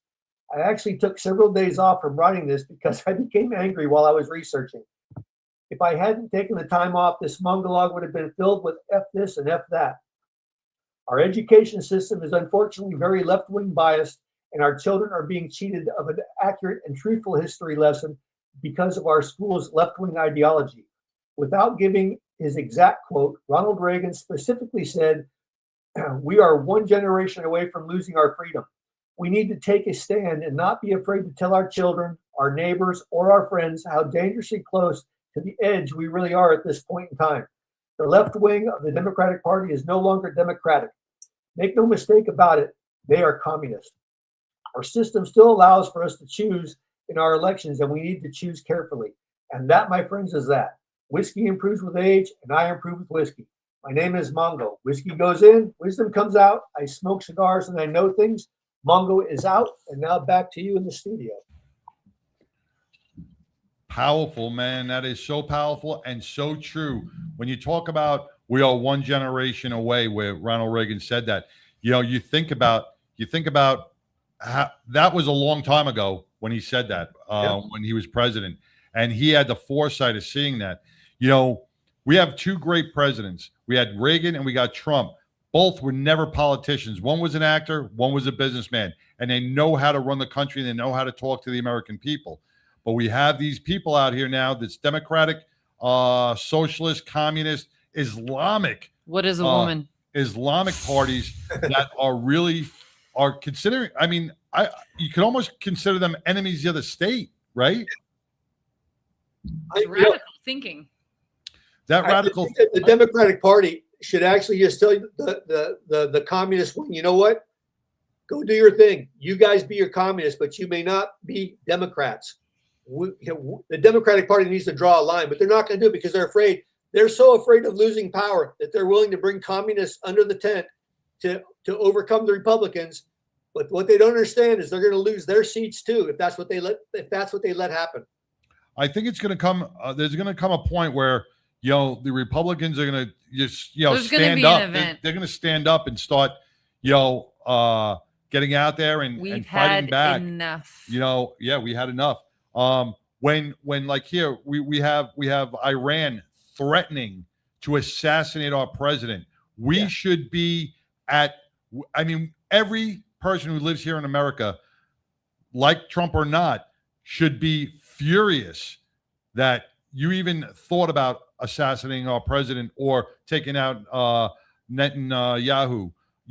It's to think that that's a scary part of America. You can't do the shit that's happening here. You could not do that in any other country. You would be jailed. I don't understand where they're thinking that this is okay. It just blows my mind that you're on your streets like burning your flags or like the teen takeover, beating up that cop. Yeah. New York. They just had the Islamic nation in there saying how they're going to take over in New York, and that Islam is going to be in every friggin' household, and they're letting this happen. We had that neighborhood in Flower Mound or whatever that was trying to develop, and apparently I heard it's not that you buy a house, you're actually just paying a membership to be there. Oh, wow. So it all pays in, and all that money goes overseas to fund terroristic groups. Yes. Yeah. I don't know. I don't understand how people are allowing this to happen. They're brainwashed. The media gets money and they're brainwashing these people. Because I hate even fucking admitting it. I was a kid, like my parents were super Republican. I went to college. I'm like, peace, love, all these things. I'm a Democrat. Brainwashed until I got a real job and became a real person and a parent and realized they're not for you. No, but the Democratic Party was a party of there was a point in time where the Democratic Party and the Republican Party were able to come to an agreement that would better serve the American people. But I haven't seen that. Oh yeah. Not 20 years ago, it was fine. I mean, they were able to argue and there wasn't this hate for America. Yeah, and it's funny because a lot of the Democratic people in office have said things, but yet they're trying to say, "Oh, the Republican Party." No, actually, this was Hillary that said that. And Hillary said that they were going to blow the fuck out of Iran, like back in the Democratic Party right now has no platform that they're announcing. Their only platform is defeat Trump. They don't have. Yeah. You can't tell them, what do you guys stand for? We stand against Trump. What and does you that ask mean? him about We what hate Trump. fascism means, or you ask him what this means, or you ask him what a fucking woman is. They can't. Oh, they don't. They They can't don't know what a woman is. define anything. It's like talking to a freaking wall. Yeah, no, it's embarrassing. You know, I don't know if God forbid. I mean, we have a good political. We got a stronghold right now in many states. We have a good but God forbid this changes, man. This country will be lost. Oh, I think we got too many prideful people. I think the media is just showing a lot of the negativity because, I mean, you saw like the 4th of July. You didn't see it on the mainstream media, but all the parades and celebrations. Yeah, they showed the fireworks, but they didn't show the parades and everybody coming together. They show all the anti and all this like stuff. I mean, it's all about the media, and that it just fuels it. And the true core of Americans are proud of this country, and they are standing up for it, and they're fucking tired. That's what I really like about this World Cup coverage with all of these people from Europe and around the world here in the United States going, no, we were told it was like a shithole here, and we were told it was horrible. It's great, especially the guys that are visiting Texas right now, but they're actually enjoying themselves. I bumped into 6 busloads of Australians on my drive back from Southern California, and they all was that the Buc-ee's? Was that a Buc-ee's? They do have Buc-ee's. Was that a Buc-ee's? They don't have Buc-ee's. It wasn't a Buc-ee's. It was a Pilot, which is like a Buc-ee's only. No, don't you shut your mouth. Pilot is nothing like a Buc-ee's. It's like JV Buc-ee's. Yeah, that's D-team Buc-ee's right there. We don't have Buc-ee's. Yeah. But when you met those people, those Australians, what was the? They were loving life. I mean, they really were, and they knew that I was, because I had my California Marine Corps plates. I had my hat on. They were all very friendly. They all seemed really happy to be here. You know, the amount of people saying all they see is what the media tells them, and they said the media is wrong. You know, I had that same experience when I drove to work during the Venezuela and Japan. They were all by the stadium, and I was stuck in traffic, and it was great to see the fans, from Japan, from Venezuela, from Mexico, all gathered together, singing, having a great time, loving the country, loving everything about it, and loving the ranch, and especially the people from Venezuela who are here going, "Wow, you have these freedoms." Our country they don't collapsed. get free refills Our or air country conditioning, collapsed. or ranch. Or ranch dressing. They actually put ranch dressing in the airport so people could take it back home. Did they really? Yeah, I saw that. They put ranch dressing on display. Wow. Yeah. What do you think about this too, Mongo? I just saw Trump. He took out 800 federally funded college courses because he found out that we're funding childhood debt, we're funding debt that these kids are being put in. So he took out the liberal arts. He took out so many different. I agree with that. He's saying you're taking these courses, but you're making under minimum wage when you leave college. Why are you getting into debt? Did you see anything about that? Those kids. I haven't seen that story, but I would agree with that. Well, you also saw that kids are going to college.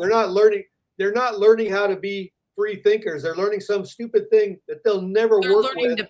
to have an opinion, but not a way to depend on themselves. But what he's saying is you're getting these grants that you're going into huge student loans for like liberal arts. But when you get out of college, you're making under the average wage of what somebody who didn't go to college for. So you're coming out of college making like $30,000 with a degree when somebody who went to a trade school is now making $60,000. I made more money at a trade school than I did. I went to the University of Kansas, Rock Chalk Jayhawk. My dad was alumni as well, but it was art. I mean, I didn't make a great major, but I made more money going to a trade school on graphic design. Yeah. I mean, I'm not using any of it, but you're using it now. Well, kind of. You're creative. Yeah. But it's brainwashed. These kids are like, and it's also parenting for one. It's parenting. It's schools.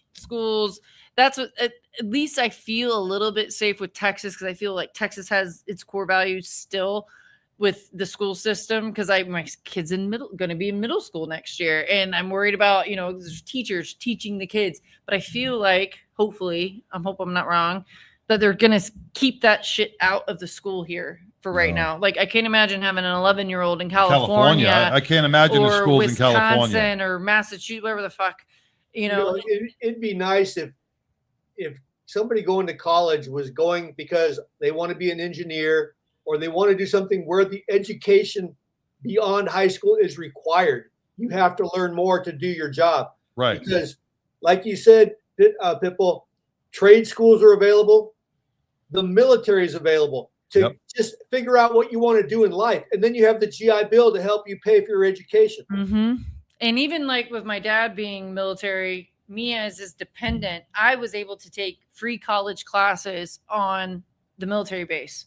I was able to get a lot of my classes free through there, and I didn't have to pay for them at the college. And no student debt. And no student debt. I have no student debt, and I went to a big university for a little bit and a trade school. I have no student debt because of what my dad was and the help that I got. Yep.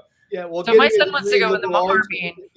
14th century literature is not going to get you a job anyware. No. It's really not. No. I know when I signed up, I told my dad I'm gonna go for art. Yeah. What the hell are you gonna do with that? But unless you're gonna be a historian and you're gonna go work at a museum and that's your lifelong dream and you want to study that, that's fine. I actually went because I wanted to design video games. That's why I went for art and graphic design. You should have. Yeah, you should have. Should have followed through with that. But I became a dental assistant. Star at COMICCON.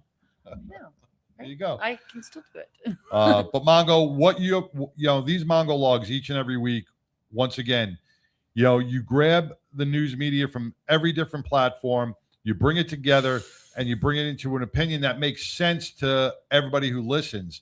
And that's it's every week it just gets more and more powerful what you bring out because you're saying what everybody is thinking and you're putting it out there and people are going, yep, I was thinking the same thing. I was feeling that same way. And you are tapping into the American people, bro. Well, I appreciate that. And I get a chance to do it. So I appreciate being able to say these things because I hope that I'm saying what a lot of people think. You definitely are. We see the comments back and forth on it's the only time our listeners comment. Yeah. Truthfully, you know what? We see a spike in our viewership as soon as you come on, man. Imagine if you took a shirt off. We do see a spike in viewership as soon as you come on. And when I do the analytics, I'll watch it and we'll be down. And also Mongo log, boom, it goes right through the fucking roof. Or chop liver over here. You're like prime rib. Because what you're doing, is you take a lot of time out of your day to put these together. This is no easy task. Your writing skills are impeccable. It flows wonderfully, and you say it to a point where grade them? I'll give him an A++. Dean's list. You don't say stuff like a typical newscaster where you're not going to understand. You say it in words in layman's terms that everybody can understand. Right. And that's what I think people love about the Mongo log is that they can relate to everything that you're talking about. So I have to write at a basic level because I'm at a basic level. And you don't use AI. And you don't use AI. We need basic here. We're basic AFs here. Yes. Well, Mongo, I appreciate everything you do. Once again, I can't wait to see you in Vegas. We're gonna have a lot of fun. Yeah, that'll be great. It's gonna be great. So, can you guys send me? You guys are gonna have to send me the bail money now. Yeah. So when you guys call, Pitbull, we need bail money. Yeah, they're gonna arrest me for just calling. Yeah, that's right. Well, let me know about the hotels as soon as possible, because right now we've got a room at the Pyramid Building, the Luxor. Okay, I don't know where Lori said she's got the concierge service. So she said before Mongo books, let her check. So once again, we'll hear from her. She was really busy. She had a big workload. They had a lot of call outs through Biker Down, God forbid. I mean, praying for those families that Lori is helping out so diligently. That's why she couldn't be on the show today. She takes a lot of pride. She works her ass off each and every day, throughout the country supporting our injured motorcycle riders. So once I get in touch with her, I'll let you know, brother. All right, sounds good. All right, man. Well, you take care. Enjoy your whiskey and enjoy some whiskey and a Jolly cigar Ranchers. at a Jolly Rancher. In the tropics. Oh, well, wait. You said you went and bought Jolly Ranchers? Well, the special Jolly Ranchers. The special ones. Yeah. Very. Have you partaken in any of them yet? You know what? I don't. I drink my whiskey and smoke my cigars. I don't do other stuff, but my wife enjoys the candy. There you go. My people. Good girl. Well, you guys go to Vegas. I'm gonna hang out with his wife. There you go. All right, brother. We will talk to you soon. I'll get with you this week, and we will see you for the next Mongolog next Wednesday. 2 weeks. 2 weeks. I'm 2 going weeks. to 2 Hawaii. weeks. Yeah, yeah. 2 weeks. That's right. You're going to Hawaii. Well, enjoy. Have a safe All right, travel, and take a lot of pictures. I'll do it. Adios. All right. Hasta Be good, luego. brother. Man, the famous Mongolog. Once again, man, he always brings it each and every week. Gotta love Mongo for the time he puts into this, the effort he puts into this, and like I said, man, A+ on every single Mongolog. I don't think he's had a bad Mongolog yet. No. And everything has been spot on.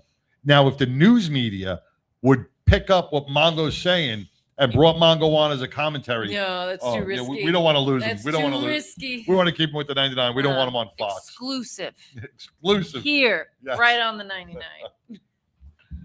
Get your tickets. All right. Once again, man, all the great events that are coming up from now until September. We got Celebrity Softball. We got the Battling Betties, Beers and Betties.